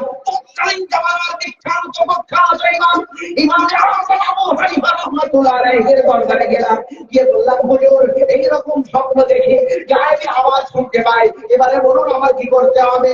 ইমামে আজম বললেন, বাবা তওবা করো, ইস্তেগফার করো। করার পরে আমি পড়াশোনা করলাম, আমি গবেষণা করলাম, আমি হয়ে গেলাম, আমি মুক্তি হয়ে গেলাম। শোনাম বোখারি শরীফে আমার নাম খানাইতে আমার নাম পোহারিটা আছে, নায়া শুকিয়ে যায়। আল্লাহর ফেরেশতাদের হাতে তো থাকবে, কেরামান কাতিবিনে তাদের তো খাতাই আছে, আমার তো তবে আমলনামা আছে, ওখানে থাকবে। আমি তওবা করবো বলে ইনশাআল্লাহ। নইলা সবেন না মাতাল, ভালো করে শোনো, নইলা সবেন না বেতাল, ভালো করে শোনো। খারাপ পথে চলে গিয়েছেন, শোনো, ইসলামের সত্য তওবা করলে আল্লাহ রাসূল সাল্লাল্লাহু আলাইহি ওয়াসাল্লাম বলেছেন, আত-তাইবু মিনাজ যামবি কামাল্লা যামবানা, যে গুনাহ থেকে তওবা করবে সে যেন কোনোদিন কোনো গুনাহ করে নাই। বলুন সুবহানাল্লাহ। আমরা ইস্তেগফার করি, আমরা ফিরে আসি আমার ইসলামের দিকে, আমার ইমানের দিকে, এখনো সময় বাকি আছে। দেখুন আমি তিনটি স্বপ্ন বলেছি। আবু বকর সিদ্দিক রাদিয়াল্লাহু আনহু সাহাবী, ওমর রাদিয়াল্লাহু আনহু সাহাবী, আব্দুল্লাহ ইবনে মুবারক রাহমাতুল্লাহ আলাইহি বিখ্যাত ওলি। আরেকজন ওলির কথা বলবো, মালিক ইবনে দিনার, উনিও ছিলেন বিখ্যাত মাতা। ওনার কথা উনি নিজেই বর্ণনা করেছেন। এক জায়গায় জলসায় গিয়েছেন, আর একজন শ্রোতা বলছে, এই মালিক ইবনে দিনার, তুমি আমার কবে থাকতে বক্তা হলে? তুমি তো ছিলে পাড় মাতাল। লোকেরা বলছে, আবার কি আমাদের বক্তাকে বলছে কি মাতাল? মাতালই তো মাতালকে চিনবে, অন্যকে চিনবে? এই চিনতে পেরে গিয়ে বলছে মাতাল। উনি বলছেন, হ্যাঁ আগে ছিলাম। লোকেরা বলছে, আপনার পরিবর্তনের জীবনটা আগে বর্ণনা করুন। উনি বললেন, হ্যাঁ পরিবর্তনের জীবনটা আগে বর্ণনা করুন। আমি ছিলাম পাড় মাতাল, আমার মালকম করতে তখনই ভালো লাগতো যখন দুনিয়ার মানুষ ইবাদতে মগ্ন হতো। সব থেকে ভালো রাত্রিটার নাম লাইলাতুল কদর। কোরআনে বলা আছে, খায়রুম মিন আলফি শাহর। ওই দিনে ইবাদত করলে 1000 বছর থেকে বেশি রাত ইবাদত করা সওয়াব হয়ে যায়। মসজিদে মসজিদে ভিড় জমে গিয়েছে, খতমে কোরআন হচ্ছে, দোয়া হচ্ছে, তামাজ্জুদ হচ্ছে, সেখানে ইবাদত হচ্ছে। আমার ওই সময় মানুষের চেয়ে বেশি ভালো লাগে। ছুটেছি কোথায়? মালিক দোকানে। কে? পুরাতন বন্দর। কে? আমার মালিক ইবনে দিনার। মালিক মানে জানেন? মালিক দিনার মানে হলো সোনার টাকা। দিনার মানে কি বললাম? সোনার টাকা। তো আমি এসেছি, আমাকে বোতল দিতে হবে, বলে আজকে পান করতে না। বললাম সব আজকে আমার টেস্ট বেশি হয়েছে, দাও। বলে সব কখনো এখানে পান করবে না। বলে ঠিক আছে, এখানে বাড়িতে, হ্যাঁ ঠিক আছে, বাড়িতে নিয়ে চলে আসলাম। বাড়িতে টেবিলের উপরে রেখেছি। আমার একটা 3-4 বছরের মেয়ে ছেলে ছিল, সে আসলো, এসে ধাক্কা মারলো। ধাক্কা মারার পরে পড়ে গেল। আমি বাপ হয়ে মেয়েকে কিছু বলতে পারলাম না, কারণ বাপের কাছে মেয়ের বিরাট বড় কদর। তাই আমি তাকে কিছু বলতেও পারলাম না, কিন্তু মনে মনে করলাম এর ঋণ শোধ করবো, আরো 7 বাড়ুক, তবে আগামী বছর রমজান মাসে এর ঋণটা শোধ করবো। অপেক্ষাই হলো, আগামী বছর যখন সকালে নামাজ পড়তে যাবে, সেই দিন আমি পাল খেতে যাবো, তবে আমার সাধটা হবে। মাঝ বছরে আমার মেয়েটা অসুস্থ হলাম, কিছুদিন পরে ভুলে মারা গেল। বাপ হয়ে খুব কাঁদলাম, বাপের কাছে এরকম আছে বিরাট। এই জন্য বেশ কিছুদিন আমি কাঁদলাম। এরপরে আমার ভুলে গেলাম, আমার রমজান মাস এসে গিয়েছে, আমরা চলেছি। সকালে যখন মসজিদে, আমি ওদের দোকানে। মনের দোকানে গিয়ে বললাম দিতে হবে, শর্ত হলো নিতে হবে, কিন্তু এখানে দেওয়া চলবে না। বলে ঠিক আছে, পান করবো না, বাড়িতে নিয়ে যাবো। বাড়িতে নিয়ে এসে যখন টেবিলের উপরে রাখলাম, আমার ওই ঘটনা মনে পড়ে গেল। আরে আমার মেয়েটা ছিল 3 বছরের, সেদিন তো ভুল বশত ধাক্কা মেরেছিল, আজকে কিন্তু ভুল বশত নাই, আজকে হয়তো একটু বড় হয়ে যেত, ক্ষমতা হয়ে যেত, অভিমান আমার উপরে দাঁড় থাকতো, যে থাকতো, মনে হয় বোতলখানা কেড়ে নিয়ে নিত, তার কাছে আমি মুখ দেখাতাম। কেঁদে ফেললাম, কাঁদার পরে বোতলটাকে নিয়ে বাড়ির বাইরে ফিরে আসলাম। কেঁদে কেঁদে আমি ঘুমিয়ে গেলাম। ঘুমন্ত অবস্থায় একখানা স্বপ্ন দেখলাম, বিষাক্ত বড় সাপ আমাকে তাড়া করেছে। আমি বাঁচার জন্য বাবারে মারে বাঁচাওরে ছুটছি, আর ছোটার সময় দেখতে পেলাম একজন বড় দাঁড়িয়ে আছে।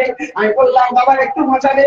বলবো না, বাঁচাতে পারবো না, আমি দুর্বল, আমাকে খিদে লেগেছে, পারলাম না, তোমাকে চলে যেতে হবে পাহাড়ের উপরে।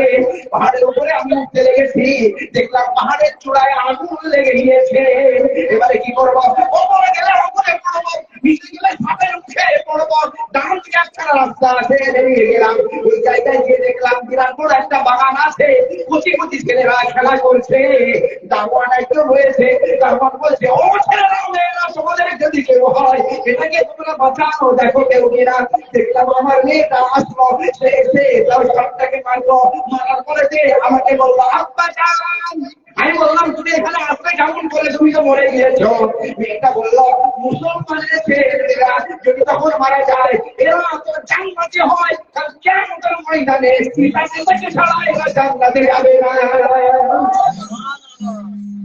খুব ভালো কথা বলছো, পিতা মাতাকে ছাড়া বাচ্চা মুসলমানের ছেলে মেয়েরা যাবে না, ভালো কথা। সাপটাকে মেয়েটা বললো, আব্বা জান, সাপটা অন্য কেউ নয়, সাপটা হচ্ছে আপনারই নখ, আপনারই পবিত্রি। সাপটাকে আপনি হারাম খাইয়েছেন, সাপটার খোরাক দিয়েছেন, নকশের খোরাক দিয়েছেন, সুদ দিয়েছেন, মদ দিয়েছেন, হারাম দিয়েছেন, ফলে খুব মোটা হয়ে গিয়েছে, আপনাকে খেতে চলেছে, জাহান্নামে ঢোকাতে চলেছে। খুব সুন্দর কথা বলছো মা। ওই বুড়োটা নয়, কে? ওই বুড়োটা অন্য কেউ নয়, বুড়োটা হচ্ছে আপনারই আপনারই আত্মা। ওকেও আপনি খোরাক দেননি, ওর খোরাক ছিল নামাজ রোজা হজ যাকাত ইবাদত বন্দেগী, এগুলো আপনি না দেবার জন্য বুড়ো হয়ে গিয়েছে, খিদেও লেগেছে, ওর খোরাক না দেবার জন্য সহযোগিতাও করতে পারবো না। খিলখিল করে হাসলো, ঘুমখানা লেগে গেল। সেই সময় আমি তওবা করে দিলাম, তওবা করার পরে যে আমি এবারে নফসের খোরাকটা দিলাম না, মদ দিলাম না, সুদ দিলাম না, ঘুষ দিলাম না, হারাম দিলাম না, রূহের খোরাক আমি দিলাম, আত্মার আমি খোরাক দিলাম, নামাজ রোজা এগুলো আমি দিলাম, তাসবিহ তেলাওয়াত দিলাম। এর জন্য আজকে আমি মালিকের নেদিরার আল্লাহ বলি হয়ে গিয়েছি। ধরে বলেন সুবহানাল্লাহ। বন্ধু আমার, দোস্ত আমার, তারা পথ পেয়ে গিয়েছিলেন, আজকে আলেম ওলামা হয়েছে, আমরাও তাদেরকে আঁকড়ে ধরে থাকবো, আমরাও পথ পেয়ে যাবো। মাদ্রাসায় অন্য কিছু শিক্ষা দেওয়া হয় না, মাদ্রাসায় শিক্ষা দেওয়া হয় মানবতা, মাদ্রাসায় শিক্ষা দেওয়া হয় প্রেম, মাদ্রাসায় শিক্ষা দেওয়া হয় ভাতৃত্ব, মাদ্রাসায় শিক্ষা দেওয়া হয় দেশপ্রেম, মাদ্রাসায় শিক্ষা দেওয়া হয় ঐক্য, মাদ্রাসায় শিক্ষা দেওয়া হয় ইউনিটি, মাদ্রাসায় শিক্ষা দেওয়া হয় জাতীয়তাবাদের, মাদ্রাসায় শিক্ষা দেওয়া হয় মানবতার, মাদ্রাসায় অন্য কোনো কিছু শিক্ষা দেওয়া হয় না। সুবহানাল্লাহ। জেনে না ওরা, তাই ওরা বলেছে মাদ্রাসায় সন্ত্রাস শিক্ষা দেওয়া হয়। কে বলেছে শিক্ষা দেওয়া হতো? মাদ্রাসা তন্ত্র, কোরআন হাদিস, ইজমা কিয়াস, আমরা ওনাকে বলে দেখেছি, কোন জায়গায় একটাও সন্ত্রাস আমরা খুঁজে পাইনি। কেউ যদি বলে থাকে, কাছে আসুক, আবার কোরআন নিয়ে আসুক, কোথা লেখা আছে দেখা, হাদিস নিয়ে আসুক, কোথা আছে। আমি মানবতার পরিচয় লিখেছি, 250 কোরআন হাদিস আমি লিখেছি, ওতে অনেক মুসলিম ভাইরা পড়েছে, ওরে আমাকে ফোন করেছে, দেখতে চেয়েছে, উপহারও দিয়েছে। ইসলামে কোন দিন অশিক্ষা, কুশিক্ষা, হিংসা নেই, কাছে সব মানবতা ভাতৃত্ব। বলুন সুবহানাল্লাহ।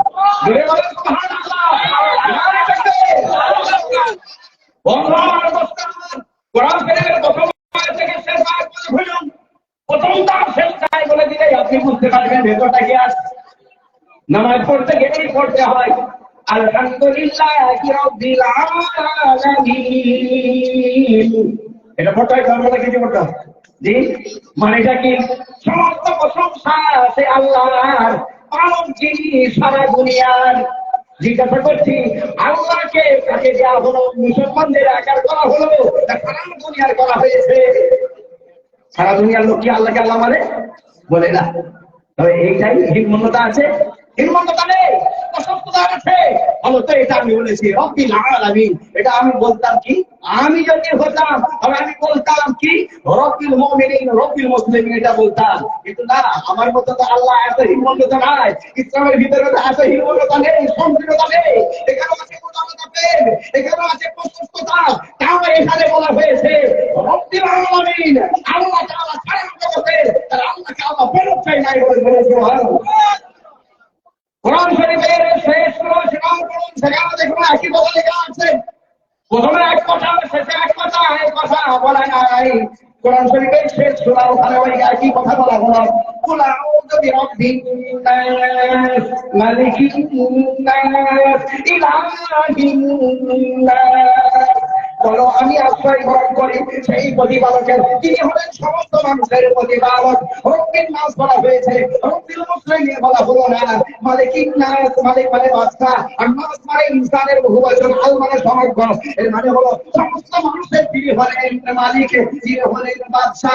ইলাহ মানে উপাস্য, নমস্য, পূজ্য, আরাধ্য। আর নাস মানে হলো সমগ্র মানব। ইলাহিন নাস মানে হলো সমগ্র মানুষের তিনি হলেন উপাস্য, নমস্য, পূজ্য, আরাধ্য। মালিকের মুসলিমিন বলা হয়নি, ইলাহি মুমিনিন বলা হয়নি। মুসলমানদের খোদা এটা বলা হলো না, মুসলমানদের আল্লাহ এটা বলা হলো না, বলা হলো সারা জগতের মানুষের তিনি হলেন প্রতিপালক। বলুন সুবহানাল্লাহ। নারে তাকবীর।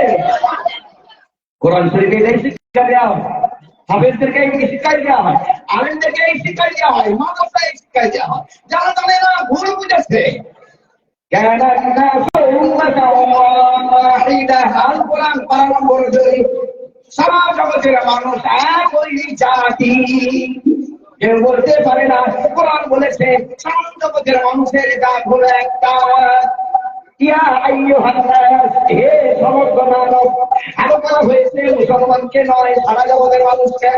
রোজার জন্য, নামাজের জন্য মুসলমানকে রাখা হয়েছে। ইয়া আইয়ুহাল্লাযীনা আমানু, নামাজ যেহেতু মুসলমানদের, এই জন্য মুসলমানকে রাখা হলো। রোজাদার মুসলমানের নয়, মুসলমানের, মুসলমানের, এই জন্য মুসলমানকে রাখা হয়েছে। ইয়া আইয়ুহাল্লাযীনা আমানু কুতিবা আলাইকুমুস সিয়াম, হে ঈমানদার ব্যক্তিগণ, তোমাদের জন্য রোজা ফরজ করা হয়েছে। রোজা যেহেতু মুসলমানদের, এই জন্য মুসলমানকে হার করা হয়েছে। কিন্তু রাসূল হচ্ছেন সারা দুনিয়ার, এই জন্য সারা দুনিয়ার মানুষকে ডাকা হলো আইয়ুহান নাস, হে সমগ্র মানব। ইন্নী রাসূলুল্লাহ, আমাকে আল্লাহর পক্ষ থেকে প্রেরণ করা হয়েছে। ইলাইকুম জামিআ, তোমাদের সকলের কাছে।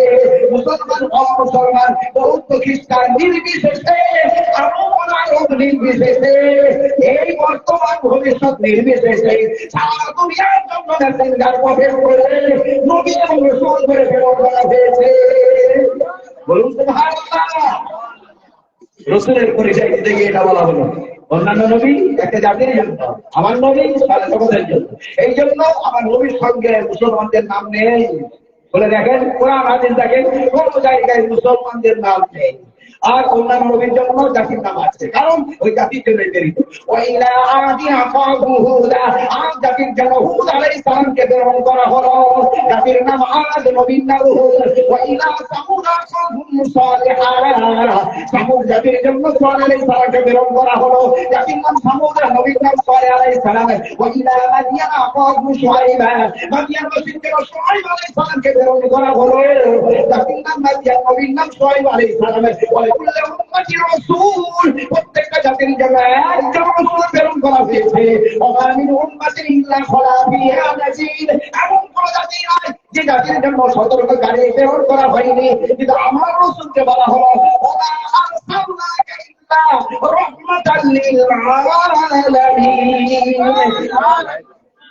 আপনাকে প্রেরণ করা হয়েছে সারা জগতের জন্য। বলুন সুবহানাল্লাহ। কোন মুসলমানের জন্য এটা বলা হয়েছে না, মুসলমানের জন্য বলা হলো না।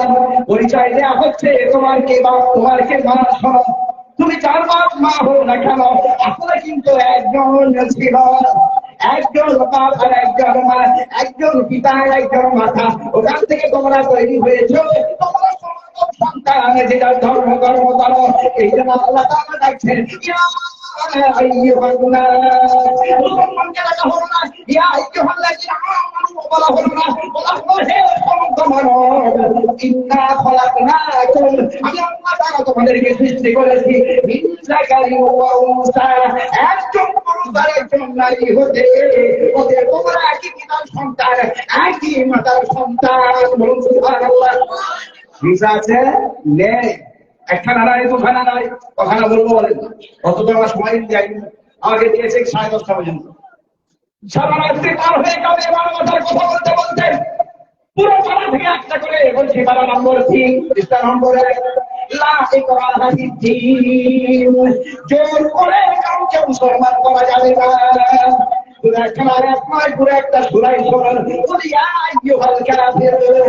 আপনি বলে দিন, ও মুসলিম ভাইরা, ও বৌদ্ধ ভাইরা, ও খ্রিস্টান ভাইরা, ও বৌদ্ধিক ভাইরা,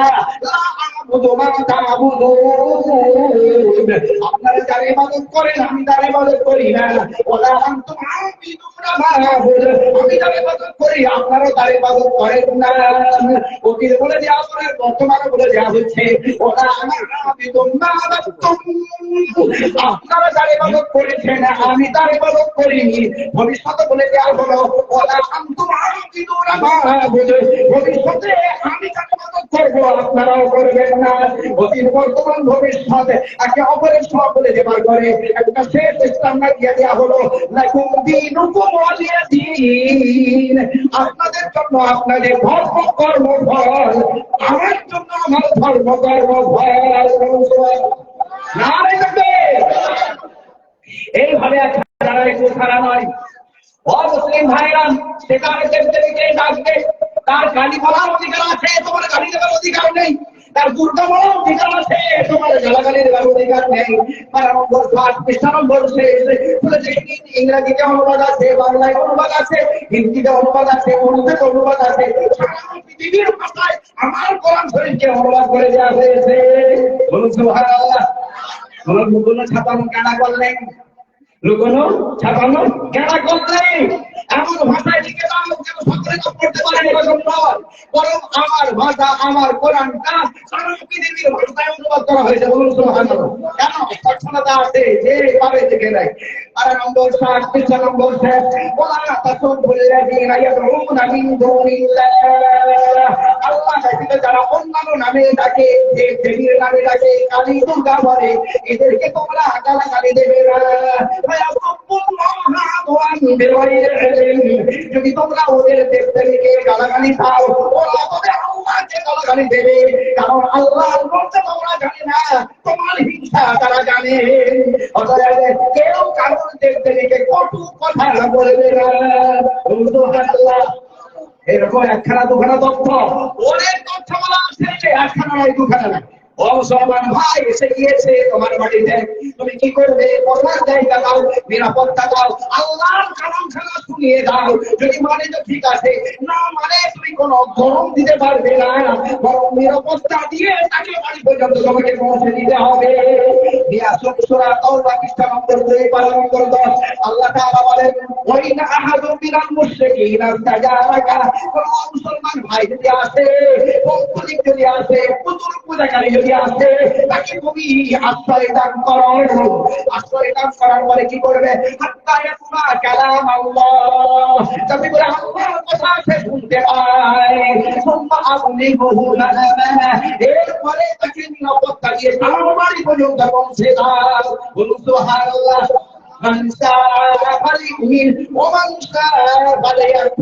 যে চাইবে সে মুসলমান হবে, যে চাইবে না সে অমুসলমান থাকবে, তোমার জোর করার কোন অধিকার নাই। 12 নম্বর 15 দেখে নিতে পারেন। 12 নম্বর 28 আল্লাহ তাআলা বলেন, হুয়াল্লাযী খালাকাকুম, সে আল্লাহ তাআলা তোমাদের সকলকে সৃষ্টি করেছেন। মুসলমান অমুসলমান বৌদ্ধ খ্রিস্টান সকলকে আল্লাহ তাআলা সৃষ্টি করেছেন। আমিনকুম কাফিরুন ওয়া মিনকুম মুমিন, তোমাদের মধ্যে কেউ মুসলমান হয়েছে, তোমাদের মধ্যে কেউ মুসলমান হয়েছ, অতএব কেউ মুসলমান কেউ অমুসলমান, সবই তো আমি আল্লাহ তাআলার সৃষ্টি। বলুন সুবহানাল্লাহ। এইভাবে একখানা দুখানা না, একখানা দুখানা বহু তথ্য আছে, বলে বলে শেষ হয়ে যাবে রাতটা, তবুও কিন্তু তথ্য শেষ হবে না। এই জন্য আমাদেরকে আসতে হবে, যারা ভুল বুঝিয়েছে তাদেরকে বোঝাতে হবে যে না, ইসলাম কি বলছে। তুমি তোমার ধর্ম কর্ম করো, আমি আমার ধর্ম কর্ম করব।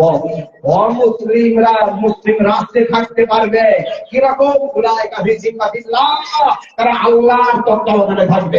উলাইকা ফি জিম্মাতি রাসূলিল্লাহ, তারা আল্লাহর রাসূলের তত্ত্বাবধানে থাকবে। আল্লাহ রাসূল সাল্লাল্লাহু আলাইহি সাল্লাম বলেছেন, ও মুসলমান শুনে রেখে দাও, মুসলমান তুমি শুনে রেখে দাও, মুসলমান বাদশাহ তুমি যদি ইসলামিক রাষ্ট্র কায়েম করো, তোমার ওই রাষ্ট্রে যদি কোনো মুসলমান থাকে তাকে তোমাকে নিরাপত্তা দিতে হবে। ওয়াইয়াতুল মুআহিদান, যদি কোন মুসলমান অমুসলিম রাষ্ট্রে সেই অমুসলমানকে যদি কি করে দেয়, হত্যা করে, ওয়া হাজিজুহু, আমি আল্লাহ তাআলা তার বিরুদ্ধে কিয়ামতের ময়দানে লড়াই করব।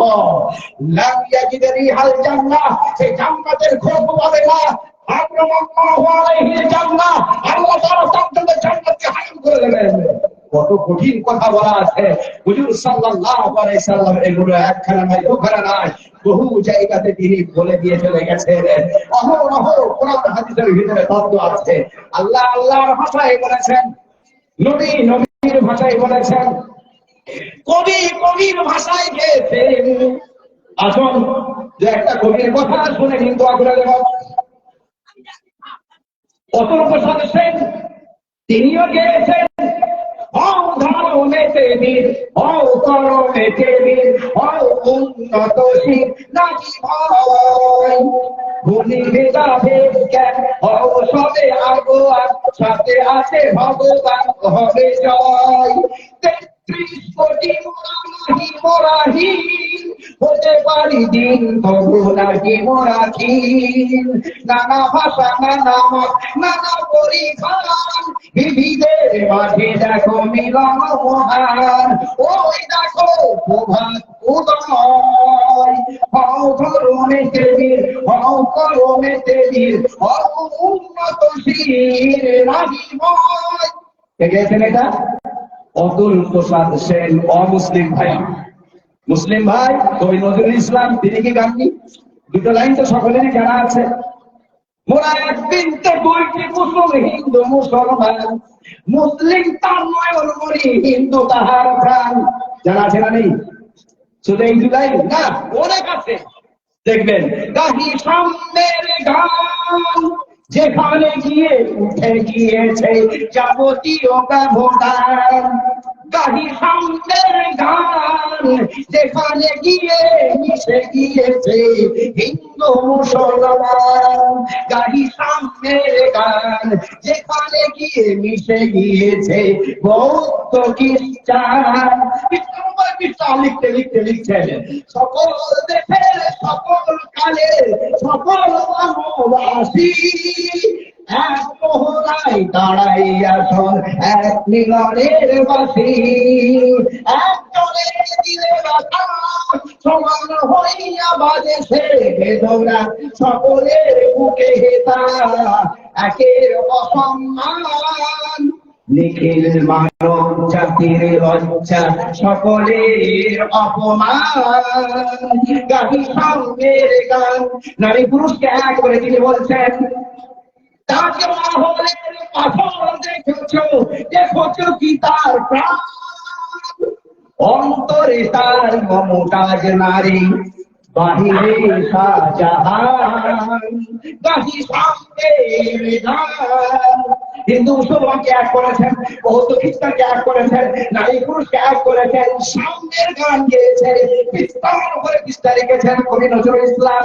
অতুল প্রসাদ সেন তিনি গিয়েছেন, এক জায়গায় বলছেন, তোমার বাণীরে করিনি গ্রহণ, ক্ষমা করো হযরত, ভুলিয়া গিয়াছি তবু আরো রসদ, তোমার দেখানো পথ। এই ধরনের পূজা মন্দির ভাঙিতে আদেশ দাওনি হে বীর। এই ধরনের পূজা মন্দির বাড়িতে আদেশ দাওনি হে বীর, তলোয়ার তুমি খাওনি হে প্রভু, দিয়াছ অমর বাণী। মোরা ভুলে গিয়ে তব উদারতা, করিয়াছি সার ধর্মান্ধতা। বেহেশতে হতে ঝরনা কর তব রহমত, ক্ষমা করো হযরত, তোমার বাণীরে করিনি গ্রহণ, ক্ষমা করো হযরত। বলিয়া দিয়াছি তব আদর্শ, তোমার দেখানো পথ। তারা গেছেন আল্লাহ আল্লাহর ভাষায়, নবী নবীর ভাষায়, কবি কবির ভাষায়, রসুল রসুলের ভাষায়, ঋষি ঋষির ভাষায় গেয়ে দিয়েছেন। তাদের ভাষায় তারা গেয়েছে। সম্ভারে বিষ্ণু যশস্ব হে বাদুর বাবম্বম, সুমতায় বিষ্ণু যশস্ব গর্ভম, মান সত্য বৈষ্ণবম, দান দশাঙ্গ শুক্লপক্ষস্য, মান সদে মাসি মান ভবন, চতুর্ভি ভারতি মিলিতে বাউগালিস্তানে পরিক্রম, জাত জীবন ভবন দিবা সহস্র অবতরণে অবতার, ইদল জমাম প্রসূত মায়া সংসে তবিষ্যতে, ইহচ্চৈব মহাদেব অমরস্থল নিবাসীরে, নিকলিঙ্গ ছেত্র দস্যুস্পতিষ্ঠ নিহনস্পতি, হুদায়বিন্দ হুদায়বিন্দ মহারাসুরিন্দ, অল্লাহ জষ্টঙ্গ ষষ্টঙ্গ পরমঙ্গ পূর্ণঙ্গ ব্রহ্মণ, অল্লাহ আল্লাহ আল্লাহ মুখে মাগলির খামকম, জন্ম বৈকুণ্ঠ বরফ ইনু তুর্ভুজ বীরম মুহাম্মদ, গিরি জানাদম নমস্তে নমস্তে। লিখেছেন কে? সুশান্ত ভট্টাচার্য। লিখেছেন কে? সুদর্শন ভট্টাচার্য।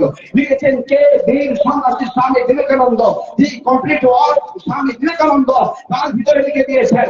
বেদ প্রকাশ উপাধ্যায়, তিনি হলেন সারা ভারতবর্ষে সংস্কৃত কলের প্রধান, তিনিও লিখেছেন তারা সত্যের খাতিরে একে অপরকে সমর্থন করেছে, কেউ কারো উপরে হিংসা করেনি। ইসলাম ও শেখায়নি, কোন ধর্মের শিক্ষা দেওয়া হয়নি, অথচ ধর্মের নামে অধর্ম করা হচ্ছে। এই জন্যই দরকার আছে কি জাতীয়তাবাদের কথা, মানবতার কথা, ব্যক্তির কথা, ঐক্যের কথা। কোন জায়গাতে হিংসা নেই। যারা দিয়েছে ধর্মের নামে অধর্ম করেছে, তারা ধর্মের নামে এটা কটু কথা বলছে, মানুষের নামে ভুল একটা মানুষের কাছে ভুল বার্তা পৌঁছে দিচ্ছে। এই জন্য আমরা কারো উপরে হিংসা করবো না, বলে ইনশাআল্লাহ। আমরা এক থাকবো, বলে ইনশাআল্লাহ। আমরা নেক থাকবো, বলে ইনশাআল্লাহ। আমরা কারো উপরে হিংসা করবো না। তোমরা এক থাকো, নেক থাকো, খবরদার হিংসা করবে। আল্লাহ তাআলা 12 নম্বর চাই যে আল্লাহ তাআলা বলেছেন নামাজ পড়ো, যে আল্লাহ তাআলা বলেছেন রোজা রাখো, যে আল্লাহ বলেছেন হজ করো, যে আল্লাহ তাআলা বলেছেন ওয়াতাসিমু বিহাবলিল্লাহি জামিআন ওয়া লা তাফাররাকু। তোমরা সকলে সম্মিলিতভাবে আঁকড়ে ধরো আল্লাহর রজ্জুকে, পরস্পর বিচ্ছিন্ন হয়েও না। যারা ভুলে গিয়ে ঐক্যের ইতিহাস সারা বিশ্বে পাচ্ছে নিষ্ঠুর পরিহাস, শোনাও তাদের প্রভুর ঘোষণা। তোমরা সকলে সম্মিলিতভাবে আঁকড়ে ধরো আল্লাহর রজ্জুকে, পরস্পর বিচ্ছিন্ন হয়েও না। আমরা বিচ্ছিন্ন হবো না, বলে ইনশাআল্লাহ। আমরা এক থাকবো ইনশাআল্লাহ। আমরা নেক থাকবো ইনশাআল্লাহ। আমার কাছে এ পর্যন্ত আমি 5খানা কিতাব লিখেছি। আমি মুসলমান, আমার ঈমানটা কেমন থাকবে? আমি লিখেছি কিতাবুল ঈমান। আমি মুসলমান, আমার নামাজ রোজা হজ যাকাত ওহী গোসল আছে। তো কিতাবুল ঈমান 300 কোরআন হাদিস আছে। আমানতু বিল্লাহি ওয়া মালাইকাতিহি ওয়া কুতুবিহি ওয়া রুসুলিহি ওয়াল ইয়াউমিল আখির ওয়াল কদরি খাইরিহি ওয়া শাররিহি মিনাল্লাহি তাআলা ওয়াল বা'সি বা'দাল মাউত। 7টা বছরের উপরে 300 কোরআন হাদিস দিয়ে তথ্য দিয়ে বাংলায় অনুবাদ করা আছে। কেমন করে আল্লাহর উপরে, ফেরেশতার উপরে, কেমন করে ভবিষ্যতে আখিরাতের উপরে কেমন করে আমার বিশ্বাস থাকবে, এর উপরে লেখা আছে। আমি মুসলমান, নামাজ আছে, রোজা আছে, হজ আছে, ওযু আছে, গোসল আছে, কলমা আছে। খোদবার জন্য আলাদা বই, টাইম টেবিলের আলাদা বই, দোয়া করার জন্য আলাদা বই। মুড়ি মুছে ছাড়া কেতাব নিতে হবে না, একটা রাখলেই হবে।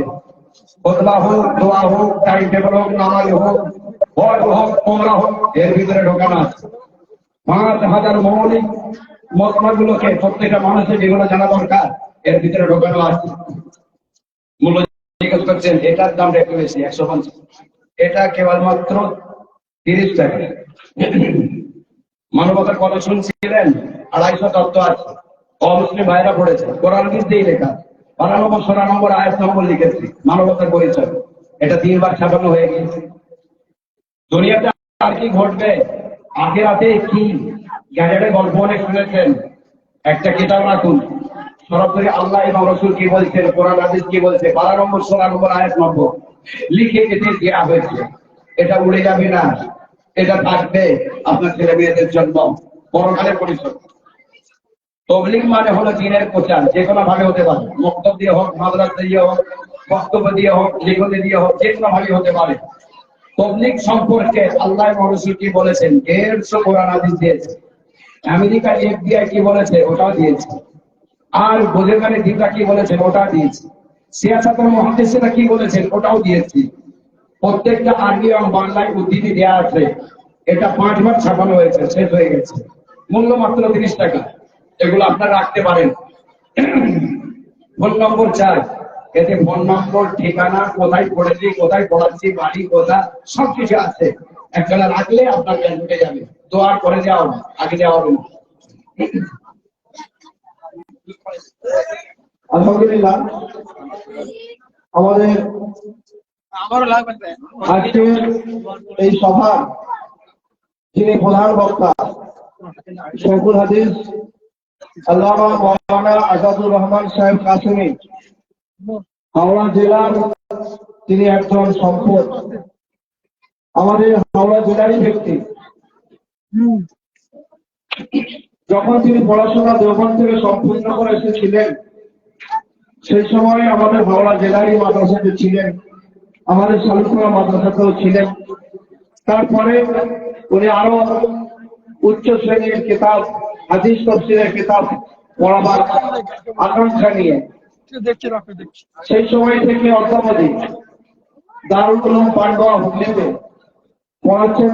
তার পূর্বেও কিছুদিন বর্ধমান কৈতুল মাদ্রাসাতেও পড়িয়েছিলেন, সেখানেও প্রধান শিক্ষক হিসাবে নিয়োজিত হয়েছিলেন।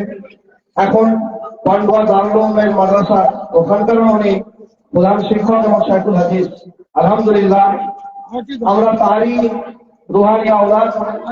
ইনশাআল্লাহ হযরত যেভাবে আপনাদের সম্মুখে কোরআন ও হাদিসকে তুলে ধরলেন, যেভাবে তিনি দ্বীন, কোরআন, হাদিস, আল্লাহ এবং আল্লাহ রাসূল, ওলামা, তালাবা, সুলাহা, বুজুর্গানের দিনের যে ঘটনা আপনাদের সম্মুখে তুলে ধরলেন, মালিক ইবনে দিনার রহমাতুল্লাহর ঘটনা তুলে ধরলেন, সত্যিকারের এই সমস্ত মুহাদ্দিস ওলামা ইকরামের পরশ যদি আমরা গ্রহণ করতে পারি এবং তাদের যদি অনুসরণ করে চলতে পারি, আল্লাহ তাআলা ইনশাআল্লাহ আল্লাহ তাআলা আমাদের দুনিয়া ও আখিরাতকে কামিয়াব করে দেবেন, আমাদের বেড়া পার করে দেবেন ইনশাআল্লাহ।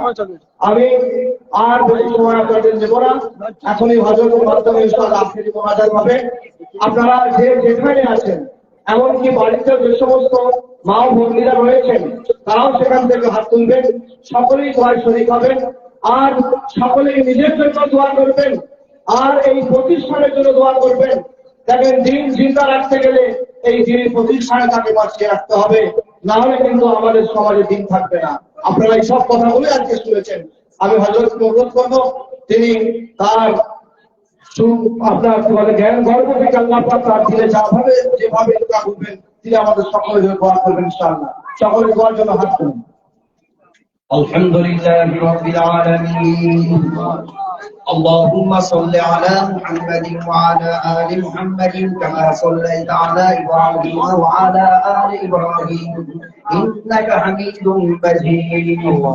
اللهم بارك على محمد وعلى آل محمد كما باركت على إبراهيم وعلى آل إبراهيم إنك حميد مجيد. نستغفر الله الذي لا إله إلا هو الحي القيوم ونتوب إليه ولا حول ولا قوة إلا بالله العلي العظيم. اللهم ربنا ظلمنا أنفسنا وإن لم تغفر لنا وترحمنا لنكونن من الخاسرين. اللهم ربنا آتنا في الدنيا حسنة وفي الآخرة حسنة وقنا عذاب النار. ربنا لا تزغ قلوبنا بعد إذ هديتنا وهب لنا من لدنك رحمة إنك أنت الوهاب. ربنا لا تجعلنا فتنة للقوم الظالمين ونجنا برحمتك من القوم الكافرين لا إله إلا الله الحليم الكريم سبحان الله رب العرش العظيم والحمد لله رب العالمين نسألك موجبات رحمتك وعزائم مغفرتك والغنيمة من كل بر والسلامة من كل إثم لا تدع لنا ذنبا إلا غفرته ولا هما إلا فرجته ولا عيبا إلا سترته ولا دينا إلا أديته ولا مريضا إلا شفيته ولا حاجة من حوائج الدنيا والآخرة يا رضا إلا قضيتها يا أرحم الراحمين يا أكرم الأكرمين يا رب العرش الكريم يا ذا الجلال والإكرام اللهم إنا نسألك من خير ما سألك منه نبيك محمد صلى الله عليه وسلم ونعوذ بك من شر ما استعاذك منه نبيك محمد صلى الله عليه وسلم وأنت المستعان وعليك البلاغ ولا حول ولا قوة إلا بالله يا قاضي الحاجات اقضي حاجاتنا يا قاضي الحاجات اقضي حاجاتنا يا حفيظ اللهم احفظنا من كل بلاء الدنيا يا حفيظ اللهم احفظنا من كل بلاء الدنيا وعذاب الآخرة يا رزاق يا غني اللهم اكفنا بحلالك عن حرامك وأغننا بفضلك عن من سواك يا شافي يا كافي اللهم اشفنا من كل داء اللهم اشفنا من كل داء আয় আল্লাহ আয় মহিয়ান গরিয়ান আয় সর্বশক্তিমান মাহবুব মাওলা তাবারক তাআলা এতক্ষণ ধরে আমরা যা কিছু আয়োজন করেছি যা কিছু শ্রবণ করেছি যা কিছু বক্তব্য রেখেছি ইয়া আল্লাহ তাআলা সবগুলোকে তুমি কবুল করে নাও ইয়া আল্লাহ তাআলা এর উপরে তুমি রাজি এবং সন্তুষ্ট হয়ে যাও এর প্রতিবদলা সওয়াব দান করো মেহেরবানি করে দান করো ইয়া আল্লাহ তাআলা যা দান করবে সর্বপ্রথম আকায়ে নামদার তাজে নবী মদিনা আহমদ মুস্তাফা ইয়া আল্লাহ মুহাম্মদ মুস্তাফা সাল্লাল্লাহু আলাইহি সাল্লামের পাক में পৌঁছে দাও সমস্ত নবী রাসূল আম্বিয়া সাহাবা তাবিঈন তাবিঈন সিদ্দিকিন শুহাদা সালিহিন আইম্মায়ে কিরাম মুসাল্লিমিন আসাতিজা পিতামাতা দাদা দাদি নানা নানি আত্মীয় স্বজন কুল মুমিনিন মুমিনাত মুসলিমিন মুসলিমাত মাদ্রাসার হিতাকাঙ্ক্ষী প্রতিষ্ঠাতা দাতা সকলকে তুমি কবুল করে নাও যারা চলে গিয়েছে তাদেরকে সবখানা পৌঁছে দাও ইয়া আল্লাহ তাআলা তাদেরকে সবখানা পৌঁছে দাও তাদের গুনাহ খাতাকে ক্ষমা করো জাহান্নাম থেকে মুক্তি দান করো জান্নাত নসিব করো রূহের মাগফিরাত করে দাও আত্মায় শান্তি দান করো জান্নাতুল ফিরদাউস তাদের ঠিকানা বানিয়ে দাও ইয়া আল্লাহ তাআলা আমাদের পূর্বপুরুষগণ আমাদেরকে লালন পালন করার জন্য তোমার যদি কোনো আদেশ লঙ্ঘন করে থাকে মেহেরবানি করে আমরা তাদের জন্য ক্ষমা প্রার্থী তুমি দয়া করে তাদেরকে ক্ষমা করে দাও ইয়া আল্লাহ তাআলা অন্ধকার কবরকে আলোকিত করে দাও সাপিদের ঘরকে তুমি জান্নাতের টুকরো বানিয়ে দাও বেহেশতের সুসংবাদ তাদের কবরে পৌঁছে দাও জান্নাতুল ফিরদাউসে তাদের ঠিকানা বানিয়ে দাও ইয়া আল্লাহ তারা যেমন করে আমাদেরকে স্নেহ মায়া মমতা দিয়ে লালন পালন করে গেছেন তেমন করে তুমি তোমার রহমত বরকত অনুগ্রহ অনুকম্পা দিয়ে লালন পালন করো তাদের উপরে রাজি এবং সন্তুষ্ট হয়ে যাও ইয়া আল্লাহ তাআলা তাদের ডান হাতে আমলনামা দান করো বিজলির গতিতে পুলসিরাত পার করিয়ে দাও রাসূলুল্লাহ সাল্লাল্লাহু আলাইহি ওয়াসাল্লামের সুপারিশ দান করো তার হাত হতে হাউজে কাউসারের পানি পান করা তৌফিক দান করো ইয়া আল্লাহ আমরা এখানে একত্রিত হয়েছি আমরা গুনাহ করতে ভালোবাসি আর তুমি ক্ষমা করতে ভালোবাসো তোমার নাম রহমান রহিম মেহেরবানি করে তুমি সব গুনাহগুলোকে ক্ষমা করে দাও ইয়া আল্লাহ তাআলা বিগত জীবনের সমস্ত পাপগুলোকে ক্ষমা করো ভবিষ্যৎ জীবন তোমার হুকুম রাসূলুল্লাহ সাল্লাল্লাহু আলাইহি ওয়াসাল্লামের নূরানি মত অনুযায়ী জীবন অতিবাহিত করা তৌফিক দান করো ইসলাম নিয়ে থাকার তৌফিক দান করো ইমান দিয়ে মরার তৌফিক দান করো, রূহানি জিসমানি আখলাকি রোগ থেকে তুমি আমাদেরকে সেবা দান করো, আমাদেরকে এক করে দাও, নেক করে দাও, ফিতনা ফাসাদ থেকে হেফাজত করো, লড়াই হিংসা হানাহানি থেকে হেফাজত করো। হে আল্লাহ তাআলা, এই জীবন আর পরজীবন সব জীবনে তুমি আমাদের উন্নতি দান করো, অবনতির হাত থেকে হেফাজত করো। যে মুসিবতের মধ্যে পড়ে আছি ওই মুসিবত থেকে উদ্ধার করো, যে প্রয়োজনের মধ্যে পড়ে আছি ওই প্রয়োজনকে তুমি পূরণ করো। সারা দুনিয়ার মানুষকে হেদায়েত দান করো, আমাদেরকে হেদায়েত দান করো, ইসলাম দিয়ে থাকার তৌফিক দান করো, ঈমান দিয়ে মরার তৌফিক দান করো। সারা দুনিয়ার মানুষকে হেদায়েত দান করো, সকলকে হজ করার তৌফিক দান করো। আল্লাহ, আমরা গরীব, আমাদের অন্তরখানা গরীব নয়, আমাদেরকে এমন তুমি অর্থ দান করো, তোমার দরবারে গিয়ে একবার লাখবারি করার তৌফিক দান করো। রাসূলুল্লাহ সাল্লাল্লাহু আলাইহি ওয়াসাল্লামের দরবারে গিয়ে সালাম দেওয়ার তৌফিক দান করো। যারা একবার গিয়েছে তাদেরকে বারবার তোমার কাছে যাওয়ার তৌফিক দান করো। ইয়া আল্লাহ তাআলা, এই মাদ্রাসার সমস্ত সদস্যকে তুমি কবুল করো, আরো বেশি করে খেদমত করার তৌফিক দান করো। দাতাকে কবুল করো, বেশি করে দান করার তৌফিক দান করো। তার প্রতিবদলা তুমি দুনিয়া এবং আখিরাতে দান করো, আর কাজ কারবারে উন্নতি দান করো।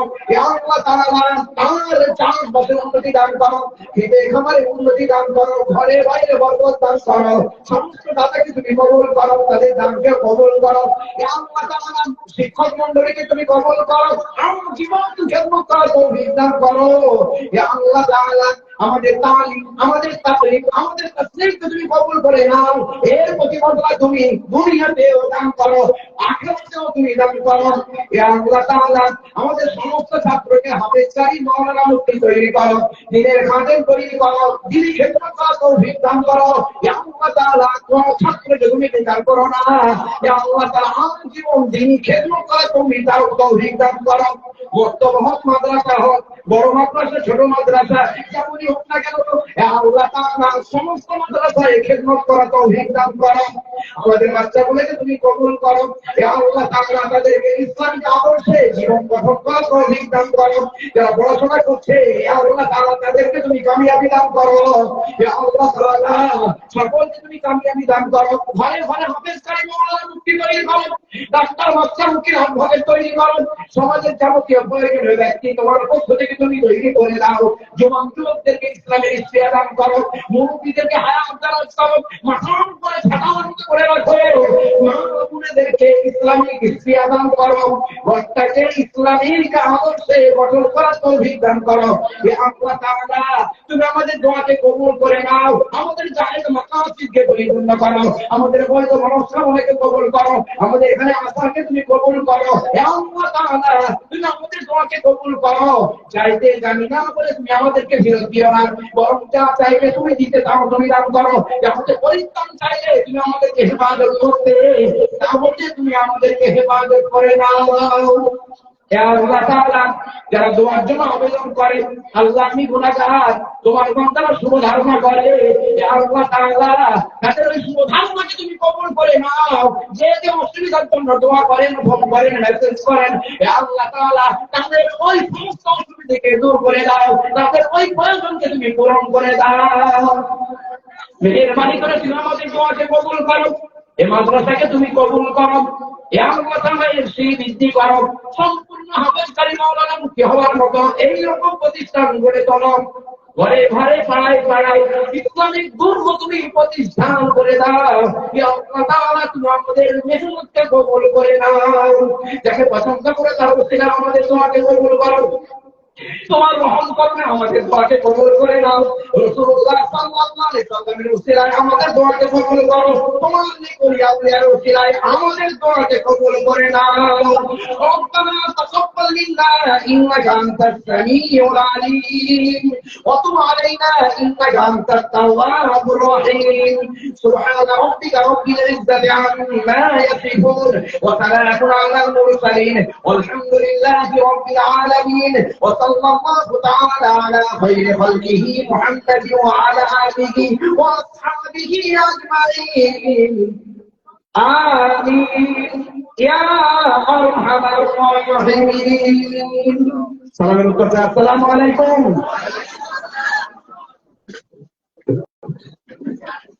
ভাই